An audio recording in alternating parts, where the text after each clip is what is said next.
Between the veins of ancient rivers, where time began its oldest story, the silence speaks of forgotten whispers. Clay tablets hold the memory of hands that first shaped writing, of eyes that first watched the stars with purpose. In the cradle of civilization, where dust settles on the bones of mankind's first cities, the Sumerians dream still. Their shadows stretch across millennia, longer than their towers once reached toward heaven. A people whose fingers touch the birth of everything we know. Listen as the wind carries echoes of the first songs ever sung, as twilight softens the edges of history's earliest dawn, where humanity first awakened to itself beneath Mesopotamian skies. If this journey into history moves you, take a moment to like, share, and subscribe. Let timeless stories find new hearts, just like yours. The story begins in silence, a silence filled with the gentle whisper of wind across untouched plains, the quiet murmur of two great rivers carving their ancient paths through the earth. This land, nestled between the Tigris and Euphrates, would one day be called Mesopotamia, the land between rivers. But for thousands of years, it slept in nameless potential, waiting for the first human footprints to mark its fertile soils. Time moved imperceptibly then. Ages drifted by like the shifting dust of seasons. The rivers swelled and receded, leaving behind rich deposits of silt that would one day nurture humanity's first great civilization. The land was preparing itself, becoming ready through geological patience, for the remarkable story that would unfold upon its stage.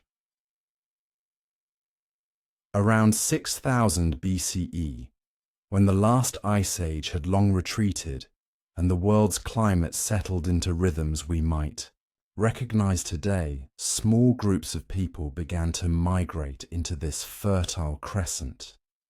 They followed the natural pathways of animals, the courses of rivers, the whispers of instinct that drew them toward places where life might flourish.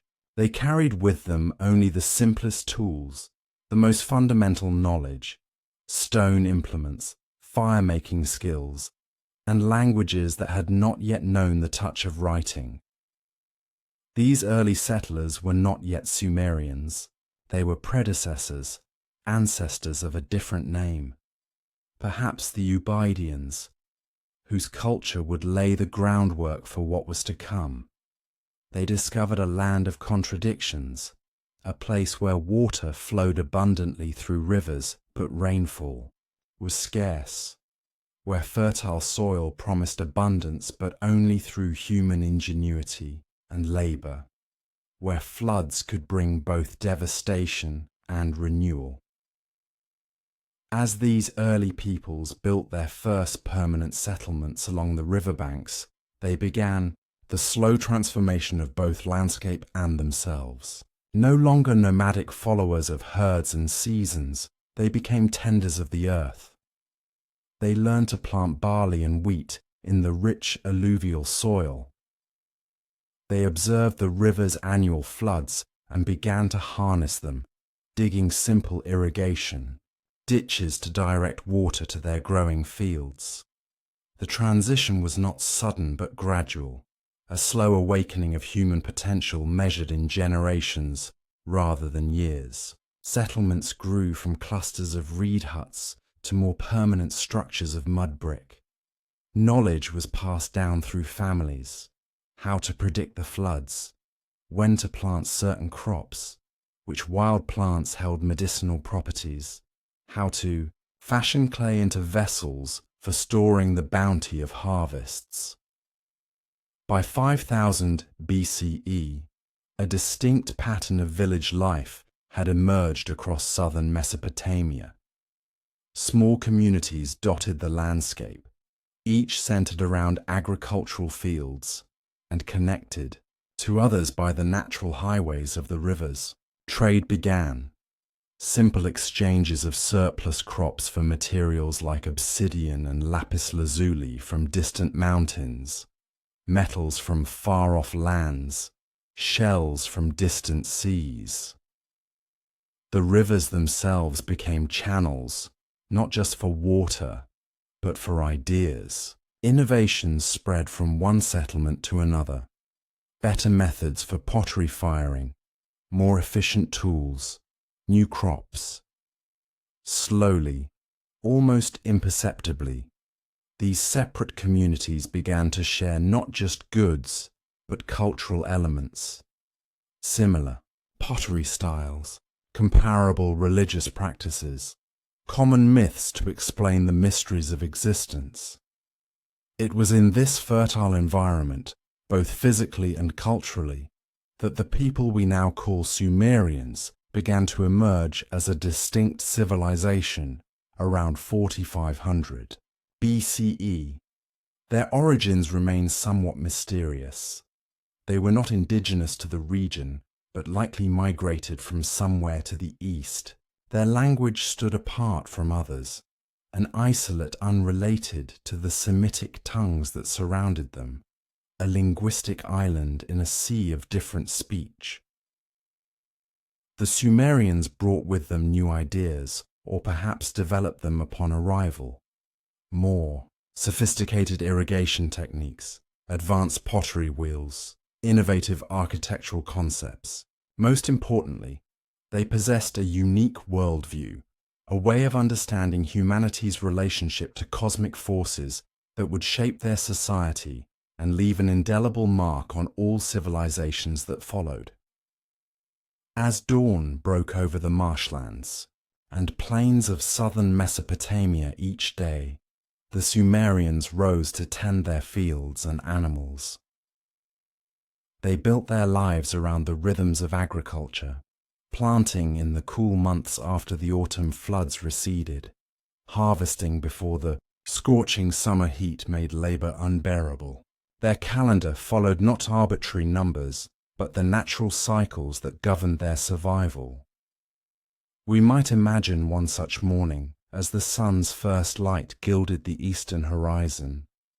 A Sumerian farmer would emerge from his simple mud brick home, perhaps offering a brief prayer to Utu, the sun god, or to Inanna, goddess of the morning star. His hands would be calloused from generations of agricultural knowledge passed through blood and practice.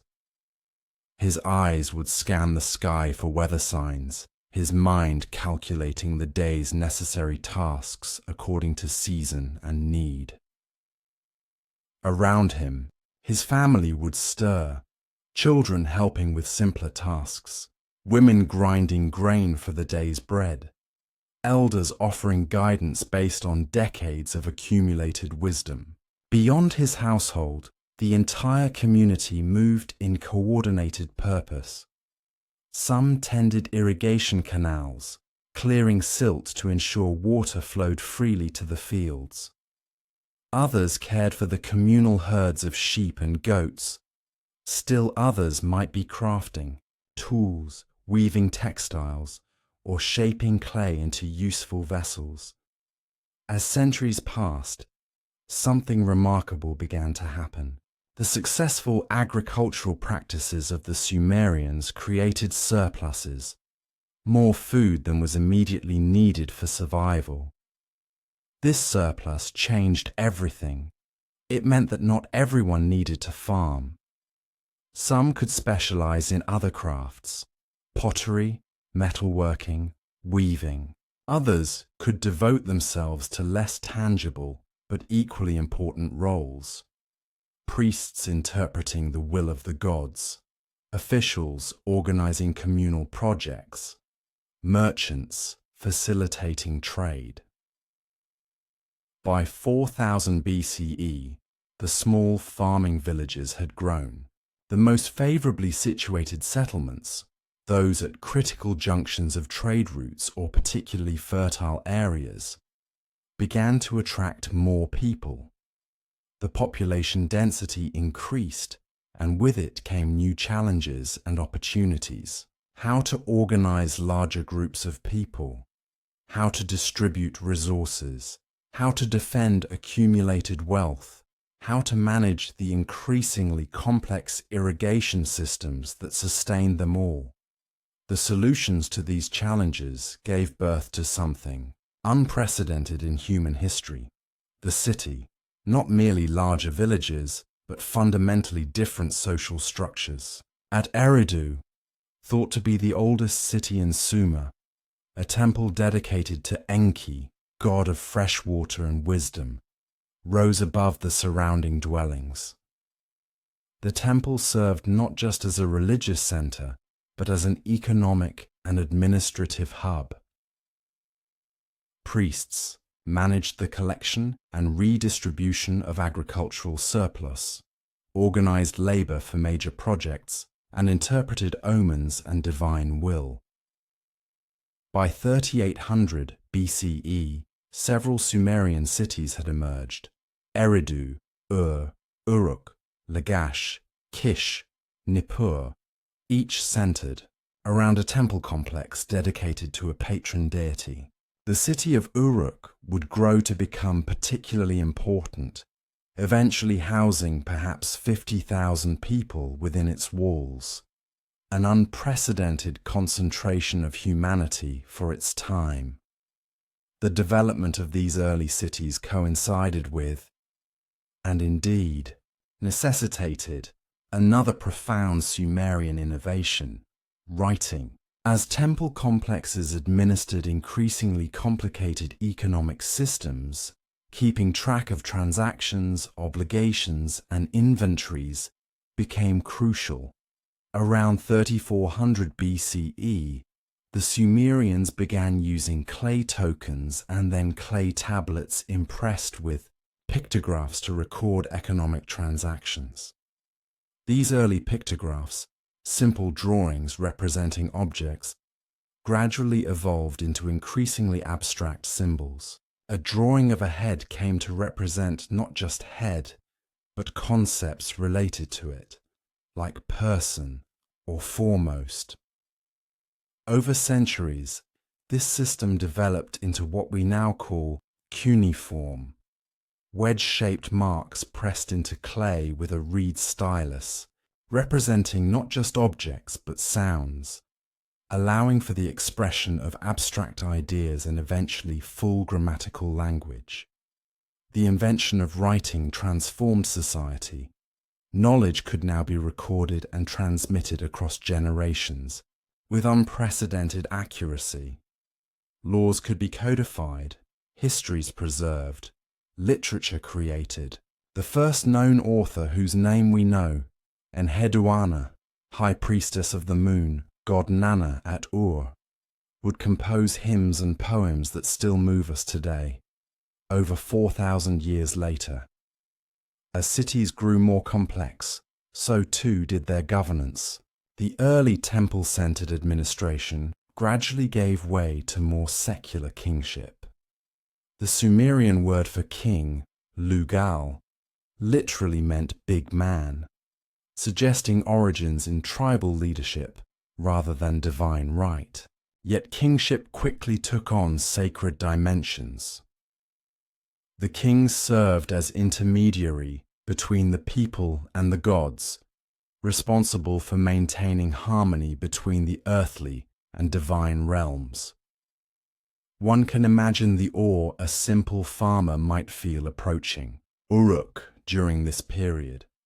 After days or weeks of travel through flat plains and marshlands, the city would appear on the horizon, its mud brick walls rising improbably from the surrounding landscape, enclosing an area of nearly 6 square kilometers.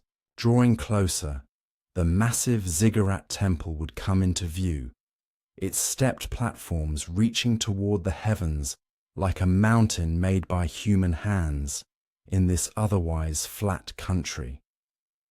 Entering through the city gates, our farmer would find himself in a maze of narrow streets buzzing with activity, markets filled with goods from distant lands, lapis lazuli from Afghanistan, cedar from Lebanon, copper from Anatolia. Artisans worked in specialized quarters, potters with their wheels and kilns, metalworkers with their forges, weavers with their looms. The sounds would be overwhelming.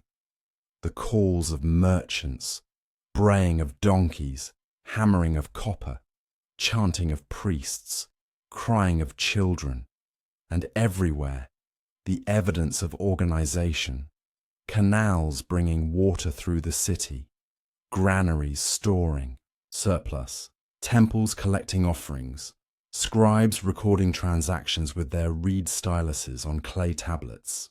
Here was something new under the sun. A complex society operating at a scale never before seen in human history.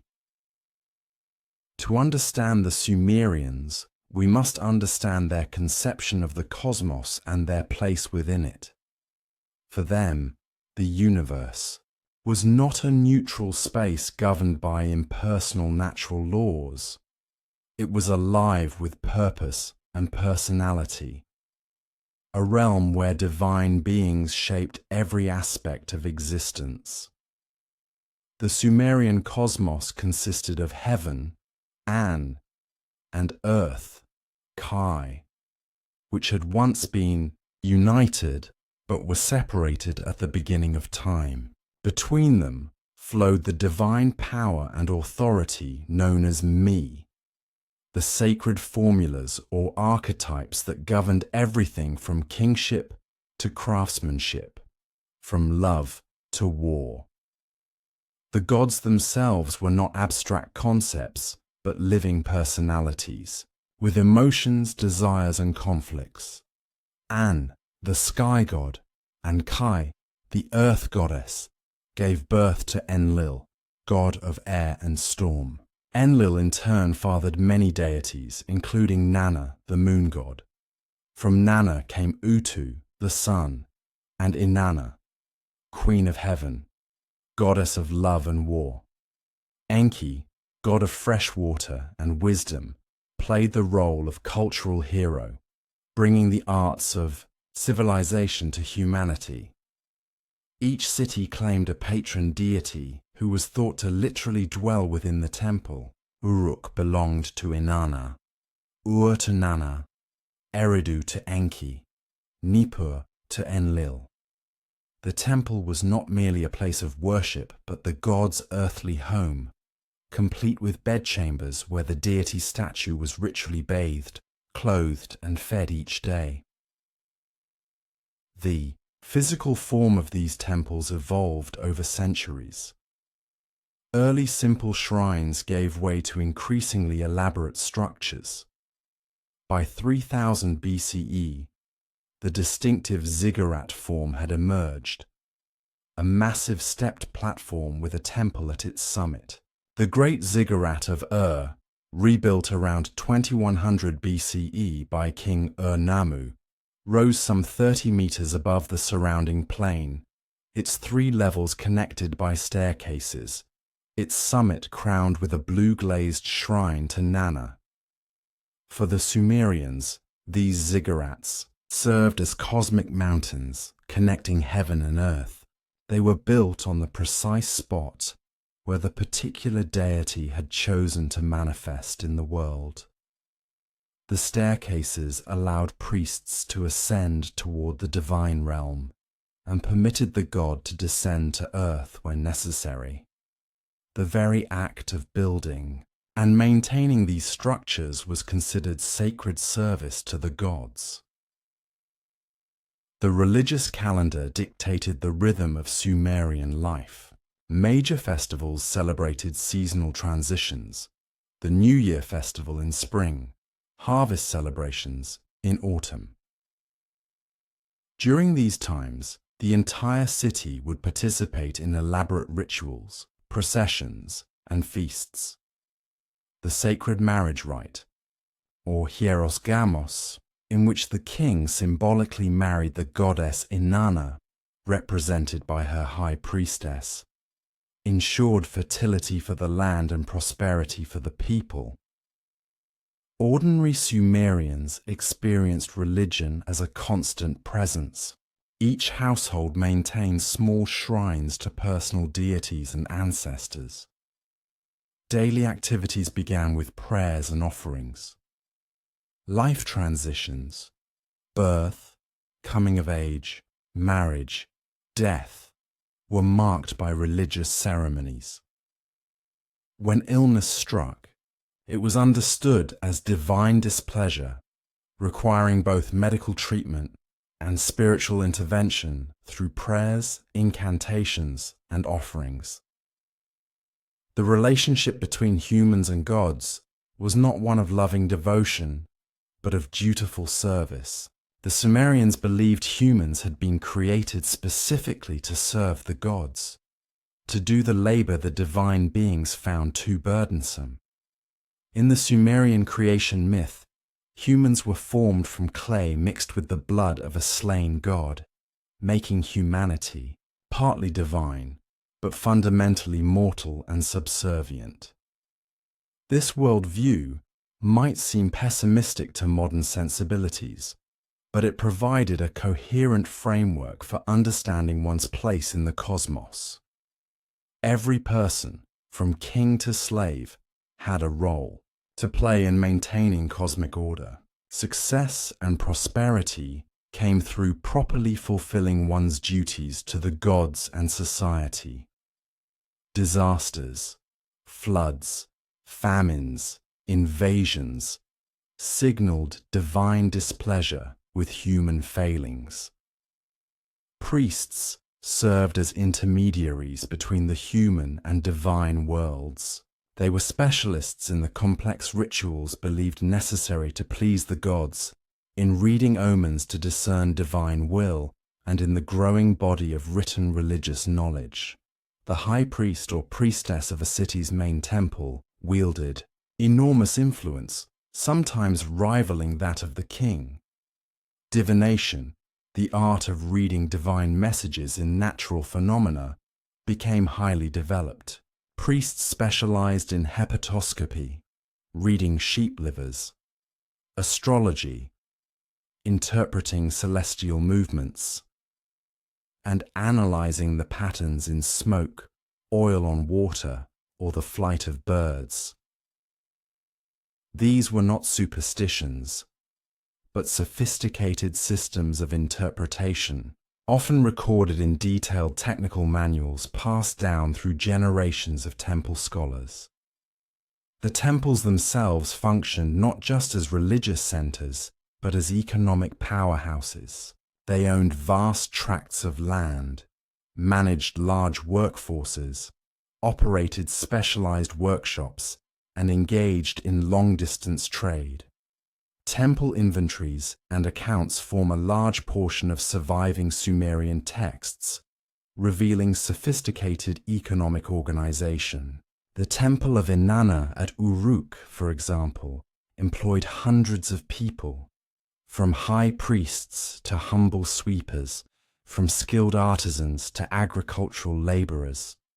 Perhaps no Sumerian innovation has had a greater impact on human history than writing.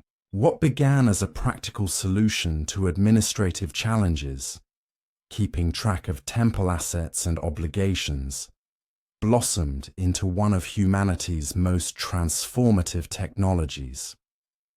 The earliest writing, appearing around 3400 BCE, consisted of simple pictographs pressed into clay tablets. A drawing of a sheep to represent a sheep, a drawing of a star to represent a deity. These pictographs were arranged in columns and rows, with numbers indicated by repeated impressions of a round stylus. Over the next several centuries, this system evolved rapidly. As writing needs became more complex, the pictographs became increasingly abstract and simplified, easier to make with quick impressions of a reed stylus. By pressing one end of the reed into the soft clay, scribes made distinctive wedge-shaped marks, giving rise to the term cuneiform, from Latin cunus, meaning wedge.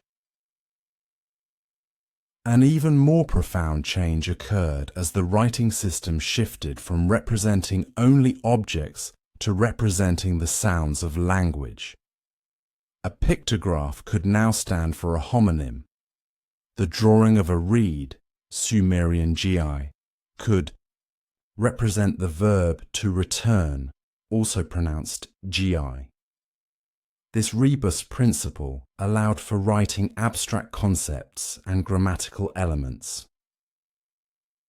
By 2600 BCE, cuneiform had developed into a full writing system capable of expressing any aspect of the Sumerian language. A trained scribe could record everything from mundane inventory lists to complex religious texts, from royal decrees to personal letters, from mathematical calculations to epic poetry.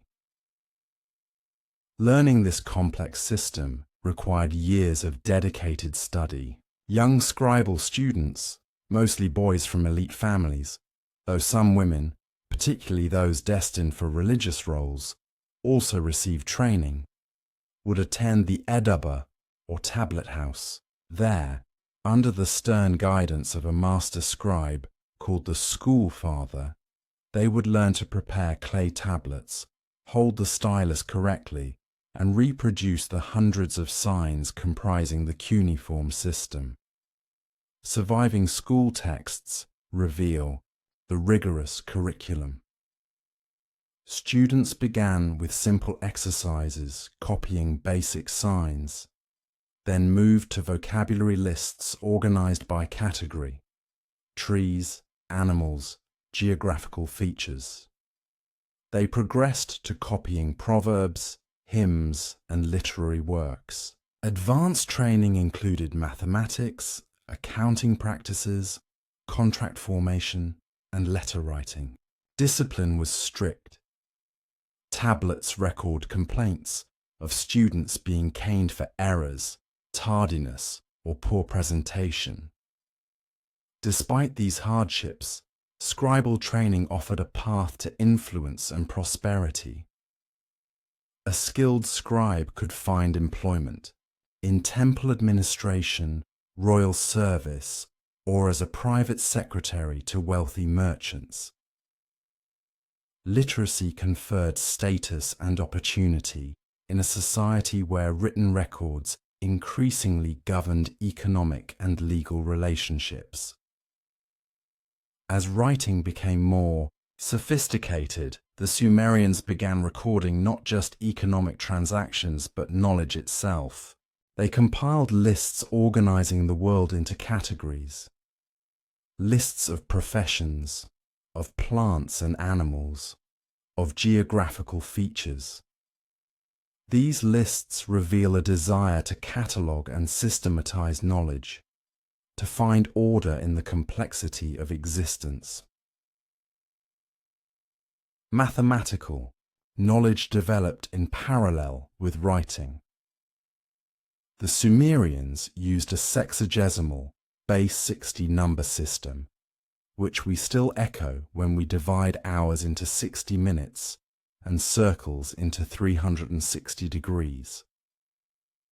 They developed advanced arithmetic, algebra, and geometry, solving quadratic equations and calculating the areas of complex shapes. Mathematical tablets show word problems involving field measurements, brick production, and labor allocation. Practical applications for an administrative society. Their astronomical observations were equally impressive. Sumerian priests tracked the movements of celestial bodies, identifying planets and noting their positions.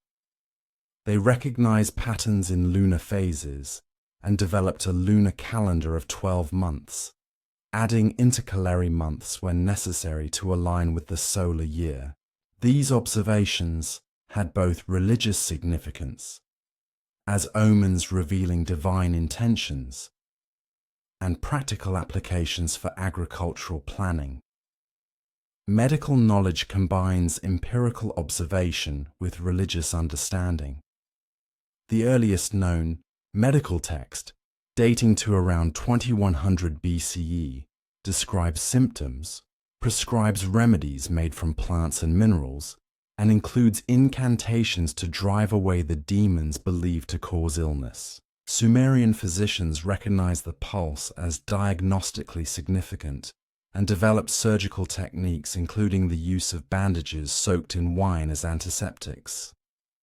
As the sun rose over a Sumerian city around 2500 BCE, it would illuminate a landscape of contrasts.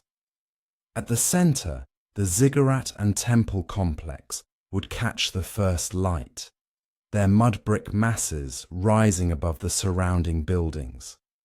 Nearby, the palace and homes of the elite would occupy prime positions.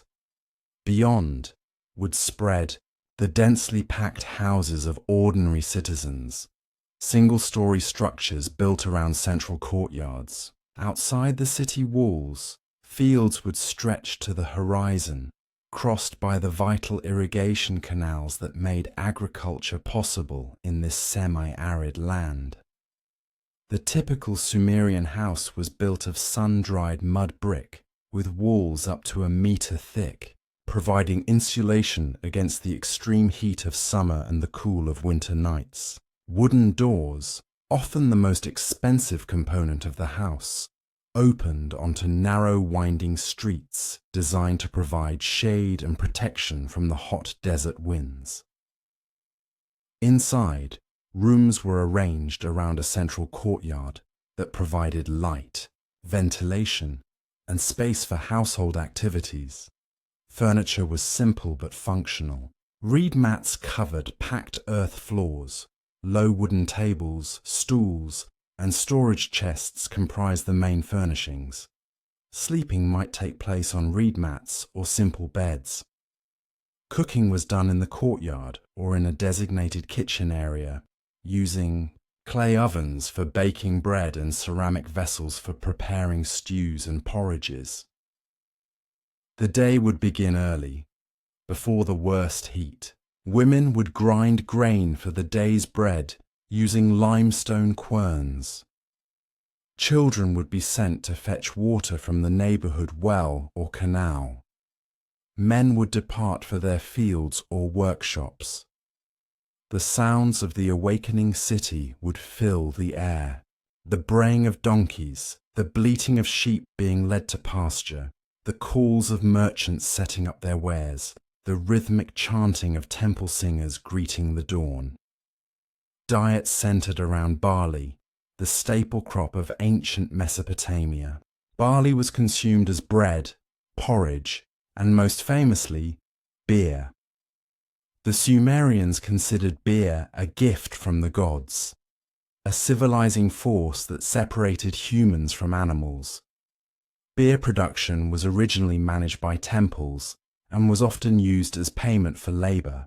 It was typically thick and nutritious, drunk through filtered straws to avoid the solids.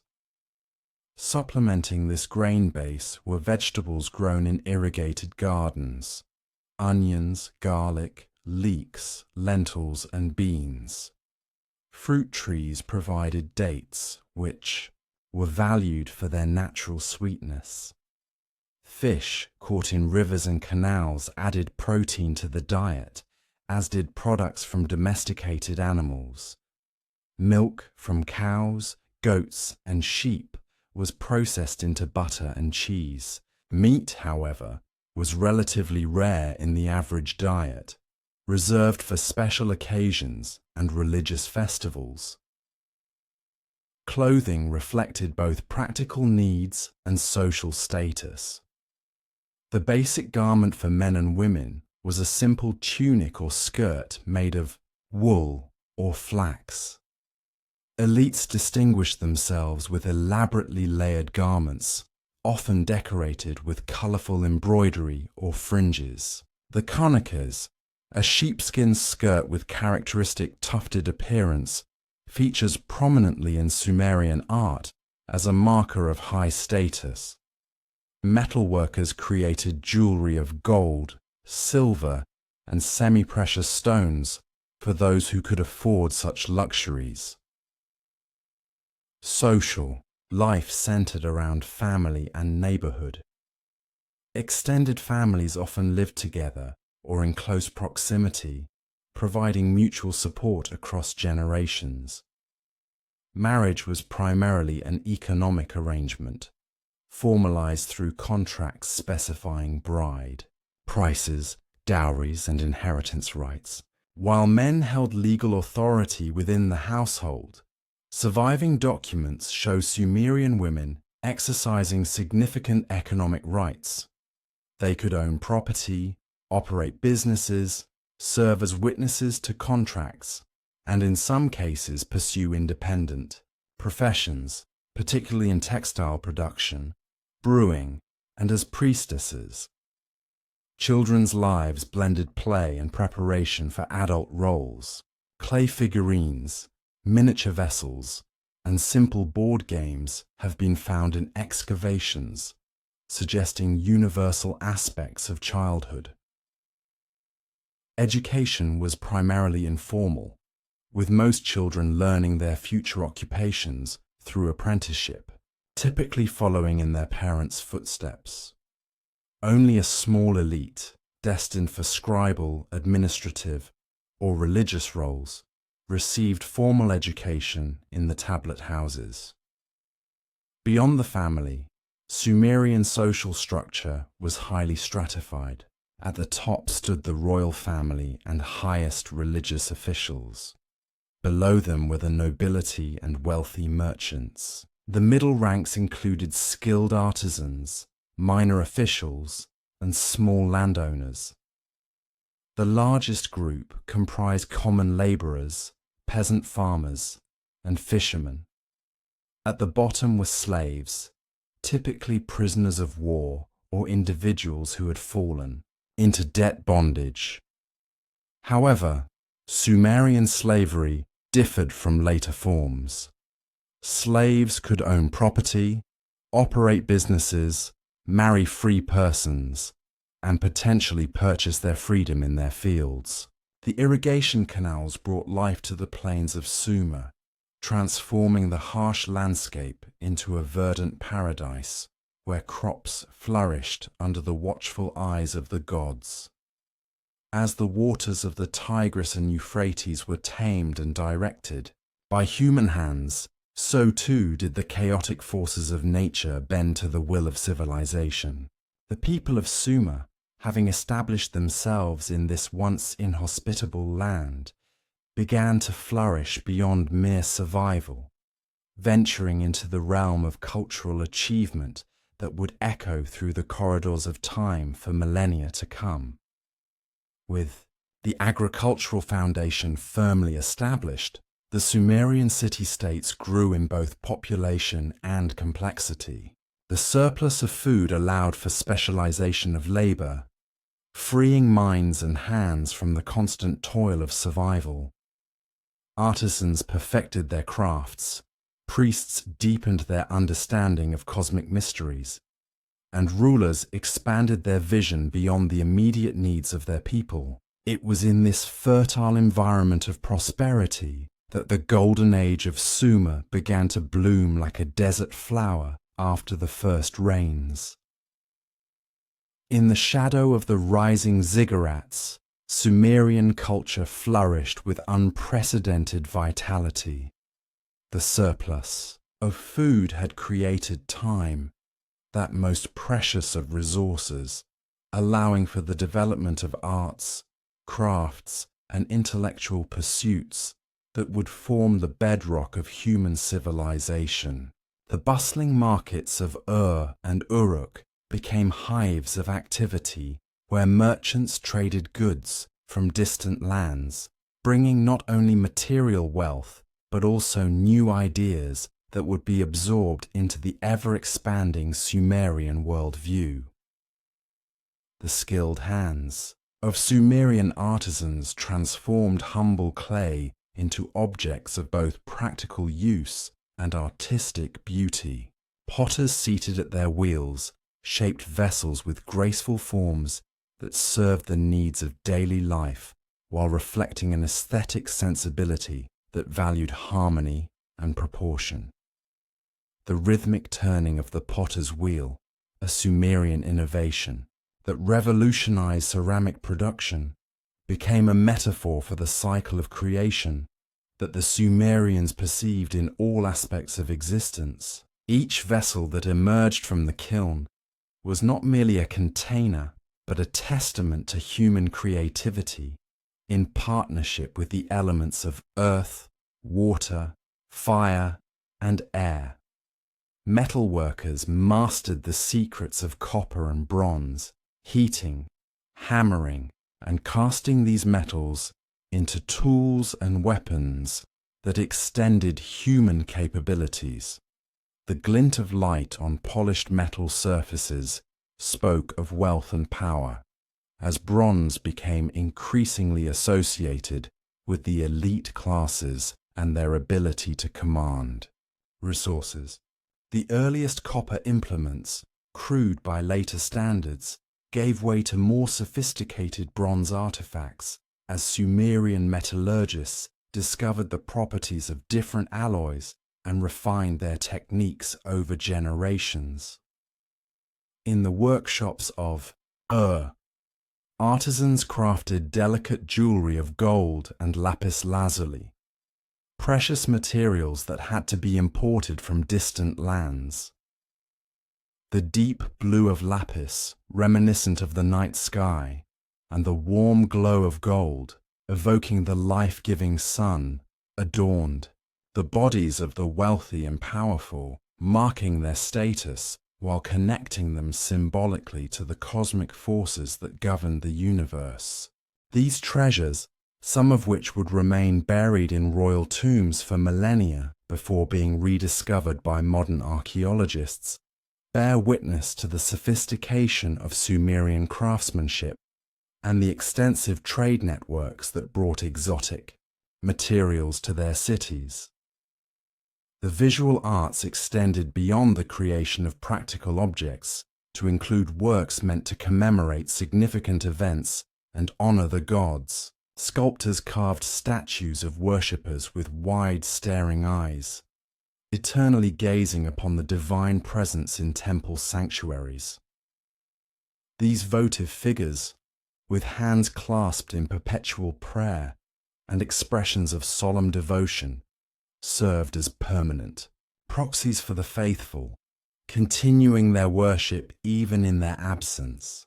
The stylized forms, with their emphasis on the eyes as windows to the divine, reflect the Sumerian understanding of the relationship between humans and the gods, one of reverent observation and humble supplication. Relief carvings on stone steles narrated tales of military victories and royal achievements, creating visual records that supplemented the written accounts kept by scribes. The famous Stele of the Vultures, commissioned by Eannatum of Lagash to commemorate his victory over the neighboring city-state of Umma, depicts rows of soldiers marching in formation, their shields forming a protective wall as they advance under the protection of their patron deity. The vultures that give the monument its name are shown carrying away the severed heads of enemy soldiers, a grim reminder of the consequences of defeat in the constant struggles between rival city-states. Perhaps the most significant cultural achievement of the Sumerians was the development of writing, which transformed human society by allowing knowledge to be preserved and transmitted across generations. What began as simple pictographic symbols used to record commercial transactions evolved into the complex system of cuneiform writing, in which wedge-shaped impressions made by a reed stylus on wet clay tablets could express increasingly abstract concepts. The earliest tablets, found at Uruk and dating to around 3400 BCE, contained pictographs representing common objects: a star for heaven, a bowl for food, a human head, with an open mouth for to eat. Over time, these pictographs became more stylized and abstract, eventually evolving into the cuneiform script that would dominate Mesopotamian writing for the next 3,000 years. The evolution from pictograph to abstract symbol mirrored the growing complexity of Sumerian society itself, as simple agrarian communities gave way to sophisticated urban centers with complex economic, political, and religious systems. The act of writing, initially a practical tool for record keeping, became a sacred art associated with the god Nabu and his consort Nisaba, divine patrons of scribes and scholarship. The temples of Sumer established schools known as edabba, or tablet, houses, where young men and occasionally women from privileged backgrounds were trained in the art of writing. The curriculum was rigorous, requiring students to memorize hundreds of signs and their various meanings, along with extensive vocabularies in both Sumerian and later Akkadian. Student tablets that have survived show copies of standard texts, sometimes with corrections made by instructors, offering a touching glimpse into the educational processes of the ancient world. The education of scribes went beyond mere literacy to include mathematics, astronomy, botany, and other fields of knowledge. The Sumerians developed a sophisticated mathematical system based on the number 60, a legacy that survives today in our measurement of hours, minutes, and seconds, as well as in the 360 degrees of a circle. Their mathematical knowledge included solutions for quadratic equations, the calculation of areas and volumes, and the use of the Pythagorean theorem centuries before Pythagoras was born. Astronomical observations were recorded meticulously, allowing priests to predict celestial events and establish accurate calendars for religious ceremonies and agricultural activities. The movements of the planets against the fixed stars were interpreted as messages from the gods, revealing their intentions and moods to those trained in the art of divination. Venus, associated with the goddess Inanna, was particularly closely observed, with surviving tablets recording its appearances and disappearances over decades. As the wedge-shaped impressions of cuneiform writing multiplied across countless clay tablets, a new dimension of human experience emerged: literature, no longer confined to the oral traditions that had preserved cultural memory since time immemorial. Stories, poems, hymns, and wisdom could now be fixed in clay, transcending the limitations of human memory and allowing for greater complexity and nuance in expression. The temple libraries and royal archives of Sumer accumulated tens of thousands of tablets, creating repositories of knowledge that would influence subsequent civilizations throughout the ancient Near East. Among the earliest literary works to emerge from Sumer were hymns praising the gods and recounting their mythic exploits. These compositions, often performed during religious festivals with musical accompaniment, celebrated the divine powers that governed the cosmos and shaped human destiny. The hymn to Enlil, composed around 2500 BCE, exalts the chief deity of the Sumerian pantheon as the Mighty One, whose utterance cannot be changed, whose command is supreme in heaven and earth. Such hymns not only expressed religious devotion, but also reinforced the cosmic order that legitimized the earthly hierarchy of priests and kings. The myths of Sumer, recorded and transmitted by generations of scribes, provided explanations for the origins of the universe, the nature of the divine, and the proper relationship between gods and humans. In the creation myth known as the Eridu Genesis, the goddess Namu gives birth to heaven and earth, which are initially joined but later separated to create the space in which life can flourish. The gods then fashion humans from clay, mixed with the blood of a slain deity, establishing humanity's dual nature as both earthly and divine, a tension that would be explored throughout Sumerian literature. The relationship between mortals and immortals is particularly poignantly expressed in the Epic of Gilgamesh, perhaps the most famous work of Mesopotamian literature. Though the version that has survived most completely dates from the later Babylonian period, its origins lie in Sumerian tales of Gilgamesh, the historical king of Uruk, who was later deified and became the protagonist of numerous legendary adventures. The epic explores the friendship between Gilgamesh and the wild man Enkidu, their heroic exploits, and Gilgamesh's ultimately futile quest for immortality following Enkidu's death. In one moving passage, Gilgamesh laments his friend's passing. "Enkidu, my friend whom I love so much, who went through every hardship with me, the fate of mankind has overtaken him.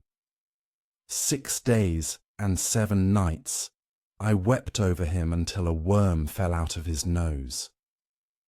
Then I was afraid." The raw emotion of these lines, preserved on clay tablets for thousands of years, speaks directly to human fears of mortality that transcend time and culture. Gilgamesh's journey to find Utnapishtim, the Babylonian version of the Sumerian flood hero Ziusudra, the one human who was granted immortality by the gods, ends with the bitter realization that death is the inescapable lot of humanity. The story of Ziusudra himself forms one of the earliest accounts of a catastrophic flood sent by the gods to destroy humanity, predating the biblical account of Noah by more than 1,000 years. In this Sumerian deluge myth, Ziusudra is warned by the god Enki to build a large boat and fill it with animals and the seeds of all living things. After the flood waters recede, Ziusudra offers sacrifices to the gods, who reward him with eternal life. The parallels with later flood narratives in numerous cultures suggest either a common memory of an actual catastrophic event, or the profound psychological impact of the annual flooding of the Tigris and Euphrates, which could bring either life-giving, irrigation, or devastating destruction. Sumerian literature also includes a rich tradition of wisdom literature, comprising proverbs, fables, and instructional texts that offer guidance for proper conduct in various aspects of life. Collections of proverbs, some of which have survived on school tablets used for copying exercises, reveal the practical wisdom and ethical values of Sumerian society. "A loving heart builds houses. A hating heart destroys houses," teaches one proverb, while another advises, "He who possesses many things is constantly on guard." Such sayings, concise and memorable, distill generations of experience into practical guidance for daily life. The instructions of Shuruppak, purportedly advice given by a Sumerian king to his son, offers counsel on everything from business practices to personal relationships. "Do not buy an ass which brays too much, it will split your midriff. Do not speak arrogantly to your mother, that causes hatred against you. Do not pass judgment when you drink beer." These pragmatic admonitions, some humorous to modern ears, reveal the values of moderation, respect for elders, and careful consideration in speech and action that were prized in Sumerian society. Another genre that flourished in Sumerian literature was the lament, which mourned the destruction of cities or temples by enemies or natural disasters. These compositions, often of considerable length and literary sophistication, expressed not only grief for tangible losses, but also religious anxiety about the withdrawal of divine protection that such catastrophes seem to imply. The Lament for Ur, composed after the city's destruction by the Elamites around 2000 BCE, vividly describes the devastation. The city is destroyed, its people are like ghosts. In its boulevards where the feasts were celebrated, scattered, they lay. The poet imagines the goddess Ningal weeping for her ruined temple and begging her husband Nana to intercede with the other gods to restore the city's fortunes. Perhaps the most remarkable aspect of Sumerian literature is its exploration of the inner life, the thoughts, emotions, and spiritual experiences of individuals. In a hymn attributed to Enheduanna, daughter of Sargon of Akkad and high priestess of the moon, god Nana at Ur, we find what may be the earliest example of first-person lyric poetry in world literature. The exaltation of Inanna expresses both Enheduanna's personal devotion to the goddess and her distress at being exiled from her temple duties during a period of political upheaval. Me, who once sat triumphant, has been driven out of the sanctuary. Like a swallow he made me fly from the window. My life is consumed. He made me walk the mountain ranges. The intensity of her emotional expression across the millennia reminds us that beneath the alien aspects of ancient cultures beat hearts that experience joy, grief, and longing in ways that remain recognizable to us today. In the Sumerian worldview, the cosmos was alive with divine presence. The gods were not abstract principles, but personified forces intimately involved in every aspect of existence, from the grandest cosmic phenomena to the most mundane details of daily life. The pantheon was vast and complex, organized in a hierarchy that mirrored the stratified society of Sumer itself, with major deities overseeing broad domains of reality, and lesser gods responsible for more specific aspects of the natural and human worlds. At the pinnacle of this divine order stood An, or Anu, the god of heaven, whose remote majesty made him somewhat distant from human concerns despite his supreme position. More actively engaged in worldly affairs was Enlil, god of air and wind, who served as the executive power of the pantheon, making decisions that affected the fate of both gods and humans.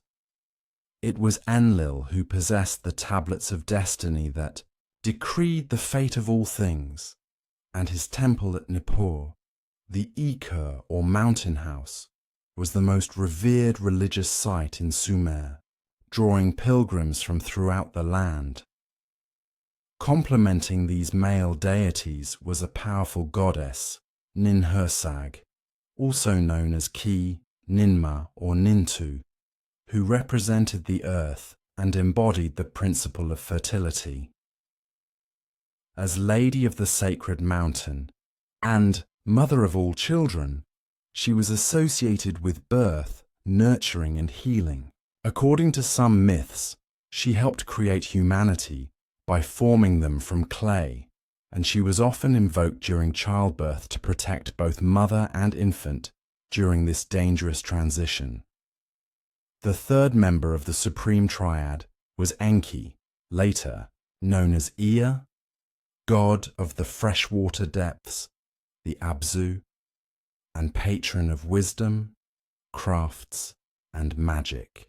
Unlike the sometimes stern and distant Enlil, Enki was portrayed as crafty, benevolent, and deeply interested in human affairs. In numerous myths, he appears as humanity's advocate among the gods, using his cunning to mitigate divine punishments or provide essential knowledge.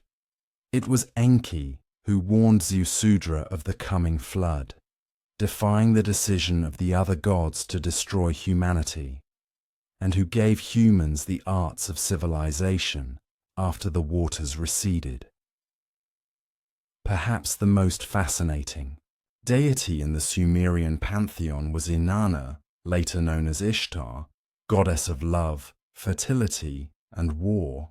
Her complex and sometimes contradictory nature reflected the multifaceted power of female energy in Sumerian thought. She was at once the gentle lover who made the fields fertile and the fierce warrior who reveled in battle. Her temple at Uruk, the Eanna or House of Heaven, was one of the largest and most splendid in Sumer, reflecting her importance in the religious life of the people. The myth of Inanna's descent to the underworld reveals much about Sumerian concepts of cosmic balance and the cyclical nature of existence. In this story, Inanna decides to visit her sister Ereshkigal, queen of the underworld, perhaps to extend her power into this realm. As she passes through the 7 gates of the underworld, she is stripped of her royal and divine attributes, her crown, jewelry, and garments, until she arrives naked and powerless before Ereshkigal, who fixes upon her the eye of death. Inanna's corpse is hung on a hook like meat in a slaughterhouse, and the earth becomes barren in her absence. Only through the intervention of Enki is Inanna eventually restored to life and allowed to return to the upper world, on the condition that she provide a substitute to take her place. She selects her husband Dumuzi, who had failed to mourn her absence, as her replacement. Dumuzi's sister Geshtinanna offers to share his fate, so the two alternate their time in the underworld, reflecting the annual cycle of vegetation in Mesopotamia, growth and abundance followed by dormancy and apparent death, in an endless cycle of renewal. This myth, like many others in the Sumerian tradition, was not merely an entertaining story, but a sacred narrative that explained cosmic patterns and justified religious practices. The ritual lamentations for Dumuzi, performed during the hot, dry summer months when vegetation withered in the fields, helped ensure his, and therefore the land's, rebirth when the rains returned. The sacred marriage ritual, in which the king of a city-state symbolically married Inanna, represented by her high priestess, during the New Year festival, renewed the bond between human society and divine power, ensuring fertility and prosperity for the coming year. The Sumerians conceived of their deities as living in temples, which were literally the houses of the gods.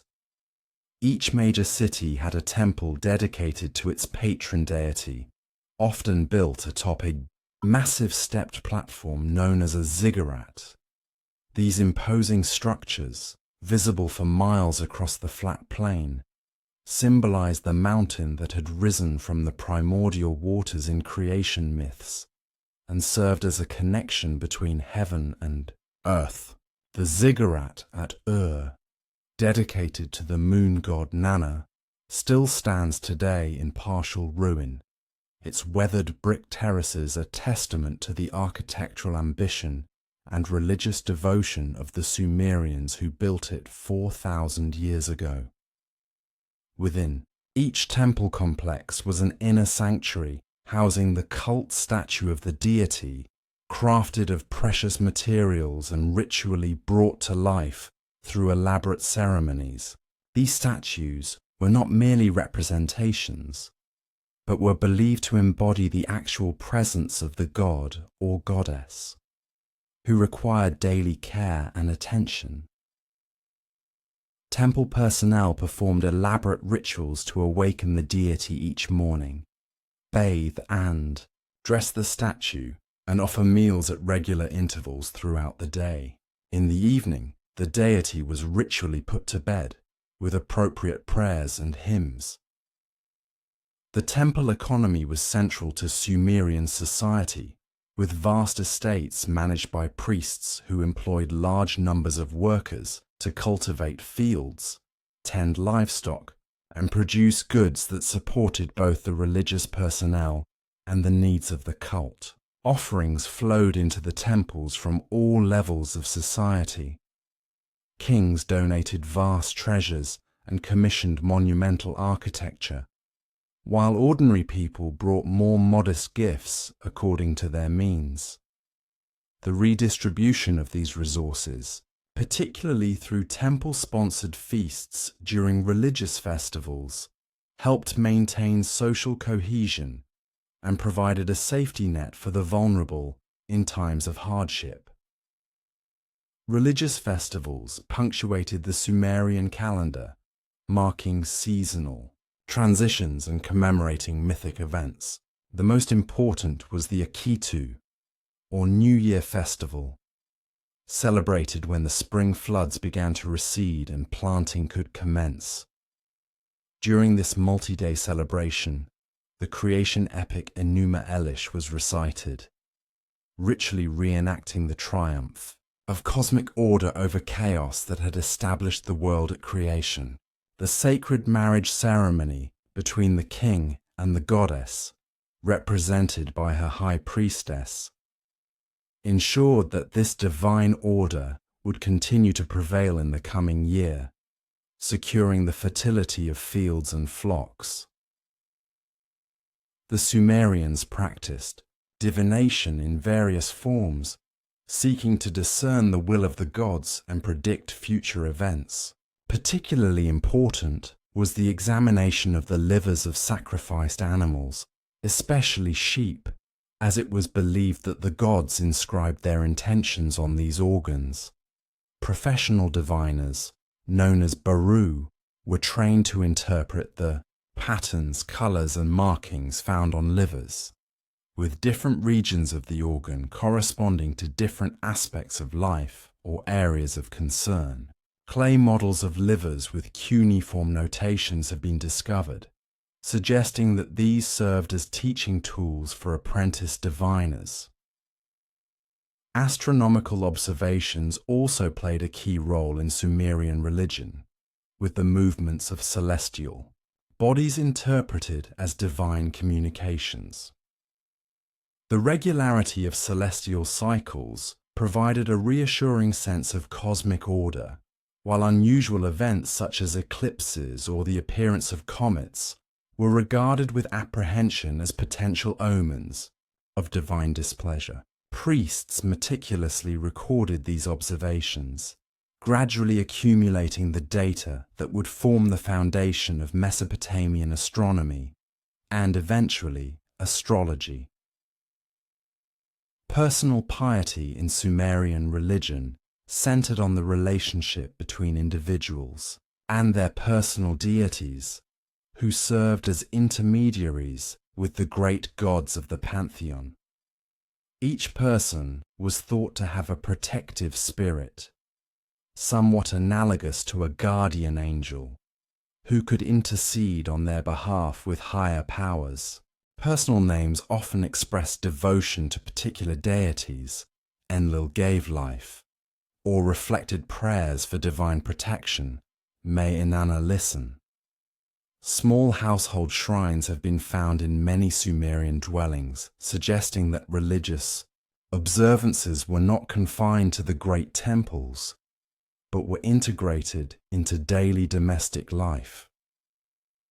The Sumerian conception of the afterlife was somber rather than hopeful. They believed that after death, the spirit descended to the underworld, known as Kur, ruled by Ereshkigal and her consort Nergal. Unlike the Egyptian afterlife or later Judeo-Christian concepts of heaven, Kur was a dim, dusty realm where spirits existed in a reduced state, regardless of their moral conduct during life. The house where those who enter are deprived of light, where dust is their food and clay their bread, describes one text. This bleak vision may explain the importance placed on earthly achievements and the preservation of one's name and reputation, as these were the only real immortality available to humans. Despite this pessimistic view of what awaited beyond death, the Sumerians invested considerable resources in funeral rites and burials. The royal cemetery at Ur, excavated by Sir Leonard Woolley in the 1920s, revealed elaborate tombs containing not only the primary occupant, but also attendants who apparently accompanied their masters in death, perhaps voluntarily through ritual, suicide, or possibly sacrificed as part of the funeral ceremony. The wealth of grave goods, gold jewelry, musical instruments, weapons, and vessels of precious metals suggests a belief that at least some aspects of earthly status and comfort might continue in the afterlife, despite the generally gloomy picture painted in literary texts. Sumerian religious thought grappled with questions of divine justice and the problem of suffering. Why did the righteous suffer while the wicked prospered? How could humans know and follow the divine will when the gods were often inscrutable and seemingly capricious? Works such as Man and His God, a precursor to the biblical book of Job, explore these theological dilemmas through the story of a righteous man afflicted with illness and misfortune, who laments his fate, but ultimately submits to divine wisdom. Other texts suggest that suffering might result from unknowing violations of taboos or from the influence of malevolent demons, against which various protective rituals and incantations were developed. The sophisticated religious system of Sumer, with its elaborate mythology, ritual practices, and theological reflections, laid the groundwork for subsequent Mesopotamian religions and influenced the development of religious thought throughout the ancient Near East. Elements of Sumerian religious concepts can be traced in later Babylonian, Assyrian, and even biblical traditions, testament to the enduring impact of what may have been humanity's first comprehensive attempt to understand and relate to the divine powers believed to govern the cosmos. As Sumerian civilization matured, its social structure became increasingly complex and stratified. At the apex stood the Lugal, or king, whose authority combined political, military, and religious dimensions. Originally, leadership in Sumerian cities had been more diffuse, with a council of elders making decisions and various officials sharing responsibilities. The En, or high priest, priestess, of the city's patron deity, exercised significant influence, while the Lugal, literally great man, functioned primarily as a military leader in times of conflict. Over time, however, the position of Lugal became permanent and hereditary, evolving into true kingship as we understand it. The earliest known king to establish a dynasty was Masanapada of Ur, founder of the first dynasty of Ur around 2560 BCE. The famous Sumerian king list, compiled much later but preserving earlier traditions, begins with the statement that, when kingship was lowered from heaven, kingship was in Eridu, suggesting a divine origin for royal authority. This document, with its fantastic claims of early kings ruling for thousands of years, mixes historical figures with legendary ones, but provides valuable insights into how the Sumerians conceptualized their political history. Below the king in the social hierarchy stood a privileged elite consisting of high officials, priests, and wealthy landowners. The priests administered the vast temple complexes that were central to Sumerian economic and religious life, while scribes, who might serve either temple or palace, formed an educated class with specialized knowledge that gave them considerable status. Merchants who organized trade expeditions to distant lands to acquire essential resources like timber, metals, and luxury goods also enjoyed high standing, particularly in cities strategically located along major trade routes, winding passageways of their imagination. Upon those fertile fields, where humanity first learned to tame the wilderness, civilization was born, and with it came the earliest forms of social organization that would shape our understanding of governance for millennia to come. These temples rose not merely as places of worship, but as centers of administration. Within their cool shadows, the first seeds of political thought germinated, spreading roots deep into the rich soil of human potential. In the evolution from simple shrines to vast temple complexes, we witness the gradual emergence of a distinct political character that would define the Sumerian approach to rulership and civic organization. With the dawn of the third millennium, BCE, the political landscape of Sumer underwent a dramatic transformation. The temple-centered governance that had served the earlier settlements gave way to a more complex system of kingship. This was not an abrupt revolution, but rather a gradual evolution, like the slow shifting of river courses that reshape the land over generations, creating new pathways for the flow of power and authority.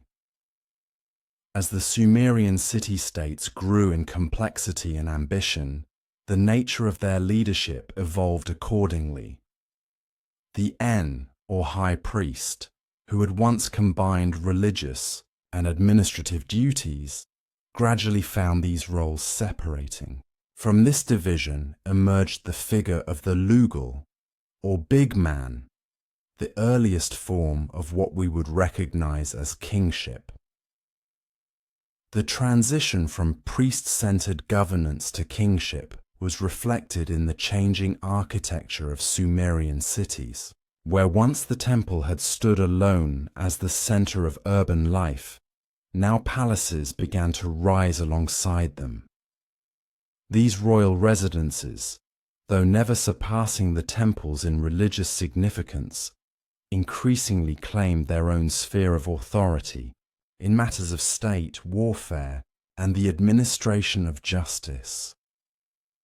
In the soft evening light that falls across the ruins of these ancient cities, we can still trace the outlines of this dual power structure: temple and palace, priest and king, that would become the foundation upon which Sumerian political life was built. Their relationship was not always harmonious, for power rarely flows without creating ripples of tension. Yet this dynamic balance became a hallmark of Sumerian civilization. The earliest kings were likely military leaders who rose to prominence during times of conflict between neighboring city-states. The archaeological record reveals an increasing prevalence of weapons and fortifications during this period, speaking to the growing importance of martial prowess in establishing political authority. These warrior kings, their names inscribed on clay tablets and stone monuments, were remembered not only for their strength in battle, but increasingly for their role as builders and administrators. Among the oldest known kings was Enmebarajesi of Kish, who tradition holds ruled for an extraordinary 900 years, a mythological time span that nonetheless points to the profound impact this figure had on the Sumerian imagination. His son, Aga, appears in one of the earliest known political narratives, a tale that recounts his conflict with Gilgamesh, the legendary king of Uruk, whose shadow stretches across the centuries, blending history and myth in equal measure. The story tells of Aga's siege of Uruk and Gilgamesh's successful defense of his city. Beyond its dramatic narrative, this tale offers a rare glimpse into early concepts of political legitimacy, depicting an assembly of elders and young men with whom Gilgamesh consults before making his decision to resist Aga's demands. Here, in this ancient narrative, we find the first whispers of what might be called constitutional governance, the notion that even kings might be accountable to some form of public consensus. As darkness gathers and the mind drifts towards sleep, imagine these early councils lit by flickering oil lamps, voices rising and falling as the fate of cities was decided. The concept of kingship was taking root in the fertile soil of Mesopotamia, but it was not yet the absolute monarchy that would later dominate these lands. Rather, it was a fragile sapling, drawing nourishment from the consent of influential citizens and the approval of the gods. With the passing of generations, this institution of kingship grew stronger and more formalized. Kings took on divine aspects, claiming to rule with the blessing and authority of the gods. Yet the Sumerian king was never quite a god himself, as pharaohs would later become in Egypt. Rather, he stood as the mortal representative of divine order, responsible for maintaining the harmony between heaven and earth, between the cosmic and mundane realms. Among the duties of these early kings was the maintenance of justice. In the twilight of consciousness, as your thoughts grow soft and distant, consider how these ancient rulers saw themselves as the guardians of a divine order that demanded fairness and equity. Their royal inscriptions speak of establishing justice in the land and protecting the weak from the strong, ideals that echo through the corridors of time, shaping our own conceptions of good governance. This sense of royal responsibility found its most enduring expression in the Sumerian king list, a remarkable document that traces the lineage of kingship through the cities of Sumer. Beginning with the phrase, "when kingship descended from heaven," this text establishes rule as a divine institution passed from city to city according to the will of the gods. It tells of kings ruling for fantastical lengths of time before the Great Flood, after which more realistic reigns are recorded.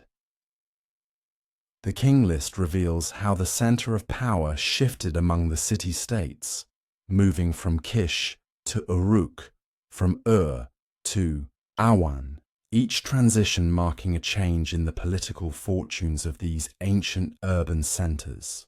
There is a rhythm to these transitions, a gentle swaying like reeds in the wind, as authority passed from one city to another across the centuries. In this ebb and flow of power, we see not chaos, but a kind of order, the natural cycle of rise and decline that governs all human endeavors. As your consciousness drifts deeper toward the realm of dreams, envision these ancient cities rising and falling in prominence like stars, waxing and waning in the night sky. The patterns they trace across the firmament of history tell a story of humanity's first experiments with organized political power, experiments that would echo through the millennia, shaping civilizations yet unborn. By the middle of the 3rd millennium BCE, the loose confederation of independent city-states that had characterized early Sumer began to give way to more centralized political structures. Ambitious rulers sought to extend their authority beyond their own city walls, creating the first regional states that encompassed multiple urban centers and the agricultural lands between them.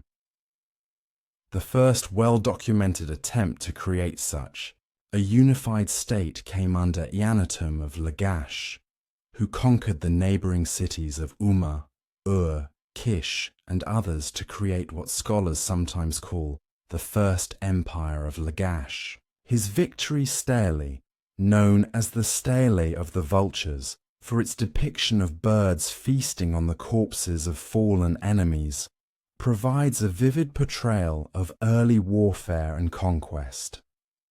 Upon this weathered stone, Eannatum stands tall in his chariot, leading his soldiers in tight formation with their spears leveled against their foes.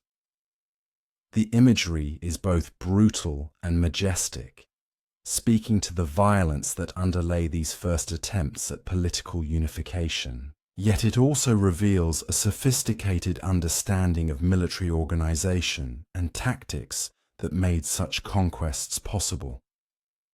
The Empire of Lagash did not long survive its founder, for the centrifugal forces pulling the city-states apart remained strong. The pattern would repeat itself throughout Sumerian history. Periods of unification followed by fragmentation, like the ceaseless cycle of inhalation and exhalation that marks the rhythm of sleep. Each attempt at building a larger political entity faced the same challenges. The fierce independence of cities, with their own patron deities and local identities, the difficulty of communications across distances, and the limited administrative tools available to ancient rulers. As your breathing deepens and your thoughts grow more distant, let us turn our attention to the individual city-states that formed the beating heart of Sumerian civilization. Each was a world unto itself, with its own patron deity, distinctive traditions, and local character. Together they formed a constellation of urban centers that illuminated the Mesopotamian plain, their light reaching across time to touch us even now. Eridu, the oldest of these cities, rested near the waters that once formed the head of the Persian Gulf. Founded perhaps as early as 5400 BCE, tradition held it as the first city created by the gods, the place where kingship first descended from heaven. Its patron deity was Enki, lord of the sweet waters that flow beneath the earth, god of wisdom and crafts. The temple of Enki in Eridu was rebuilt many times over the millennia, each new structure rising upon the foundations of the old, creating a massive platform that demonstrated the city's ancient pedigree. In the gathering darkness of night, imagine the cool waters lapping at the edges of this primordial city, its temple rising like a mountain from the plain, a beacon of humanity's first steps toward urban life. The people of Eridu saw themselves as the inheritors of the most ancient traditions, their city a bridge between the time when gods walked the earth and the age of mortal kings. To the north lay Uruk, the city of Anu, god of the heavens, and Inanna, queen of heaven and earth. Rising to prominence around 4000 BCE, Uruk would become the largest and most populous city of its age, its massive walls stretching nearly 6 miles in circumference. Within those walls lived perhaps 50,000 people, an extraordinary concentration of humanity for that early epoch, all sustained by the fertile fields and orchards that surrounded the city. The magnitude of Uruk's achievement can scarcely be overstated. It was here that writing first emerged, here that monumental architecture reached unprecedented scales, here that the complex social organization necessary for urban life was first fully realized. The temples of Eanna and Anu dominated the city's skyline, their whitewashed facades gleaming in the Mesopotamian sun, visible for miles across the flat landscape, as symbols of the city's power and prestige. As sleep begins to embrace you more fully, envision the streets of ancient Uruk at sunset, the red-gold light washing across mud-brick buildings, the shadows lengthening as artisans finish their day's work. Merchants close their stalls in the bustling marketplace, and priests ascend the temple steps to perform the evening rituals. The air is filled with the scent of cooking fires, the distant bleating of sheep being brought within the city walls for the night, the murmur of thousands of voices speaking the Sumerian tongue. To the southeast stood city of the moon, god Nana, whose silver light bathed its ziggurat each night. Founded around 3800 BCE, would rise to extraordinary prominence in the late 3rd millennium, when it became the center of an empire that briefly united all of Sumer and Akkad. Its location near the mouth of the Euphrates made it a center of trade, with goods flowing in from lands as distant as the Indus Valley and the highlands of Afghanistan. The most impressive remnant of Ur's ancient glory is its ziggurat, built by King Ur-Nammu around 2100 BCE. This massive stepped structure, rising in 3 tiers to a height of some 70 feet, still dominates the landscape of southern Iraq. In your mind's eye, see it as it once was.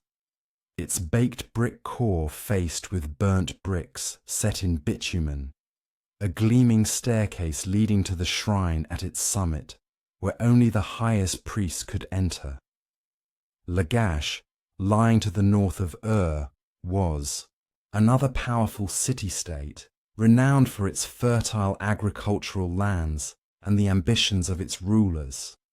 Its patron deity was Ningirsu, god of war and agriculture, whose temple Ininu was celebrated throughout Sumer for its grandeur. The rulers of Lagash left some of our most detailed inscriptions, providing glimpses into the political and economic life of a major Sumerian city. As your consciousness drifts like a boat on gentle waters, consider how these cities competed and collaborated, fought wars and forged alliances, engaged in commerce and cultural exchange. Their relationships were complex and ever-shifting, shaped by the personalities of their rulers, the dictates of their patron deities, and the eternal struggle for access to water and arable land. The boundaries between city-states were marked, not just by physical features, but by the extent of irrigation systems that sustained their fields. Control of water was power in ancient Sumer, and disputes over canals and irrigation rights were among the most common causes of intercity conflict. Yet these same waterways that sometimes divided the Sumerians also united them, serving as arteries of trade and communication that kept the cultural blood of their civilization flowing. Each city maintained its own assembly, known as the Unken, which brought together the prominent citizens to deliberate on matters of public concern. Though the power of these assemblies varied widely over time and from city to city, their existence points to a form of collective decision-making that tempered the authority of kings. In times of crisis especially, these assemblies could wield significant influence, approving declarations of war, ratifying peace treaties, and even, on rare occasions, selecting new rulers. This tension between monarchical authority and more collective forms of governance weaves through Sumerian political history like a recurring motif in a musical composition, sometimes loud and dominant, at other times soft and subtle, but always present in some form. It speaks to a fundamental ambivalence about concentrated power that seems embedded in the human political imagination from its earliest stirrings. The physical layout of these cities reflected their dual political nature.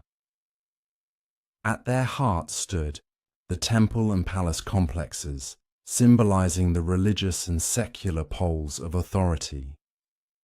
Around these centers spread residential neighborhoods, often organized by occupation, with narrow winding streets providing relief from the harsh Mesopotamian sun.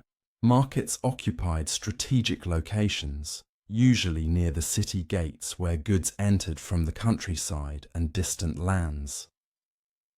Surrounding each city were its agricultural lands, divided into fields owned variously by the temple, the palace, and private citizens.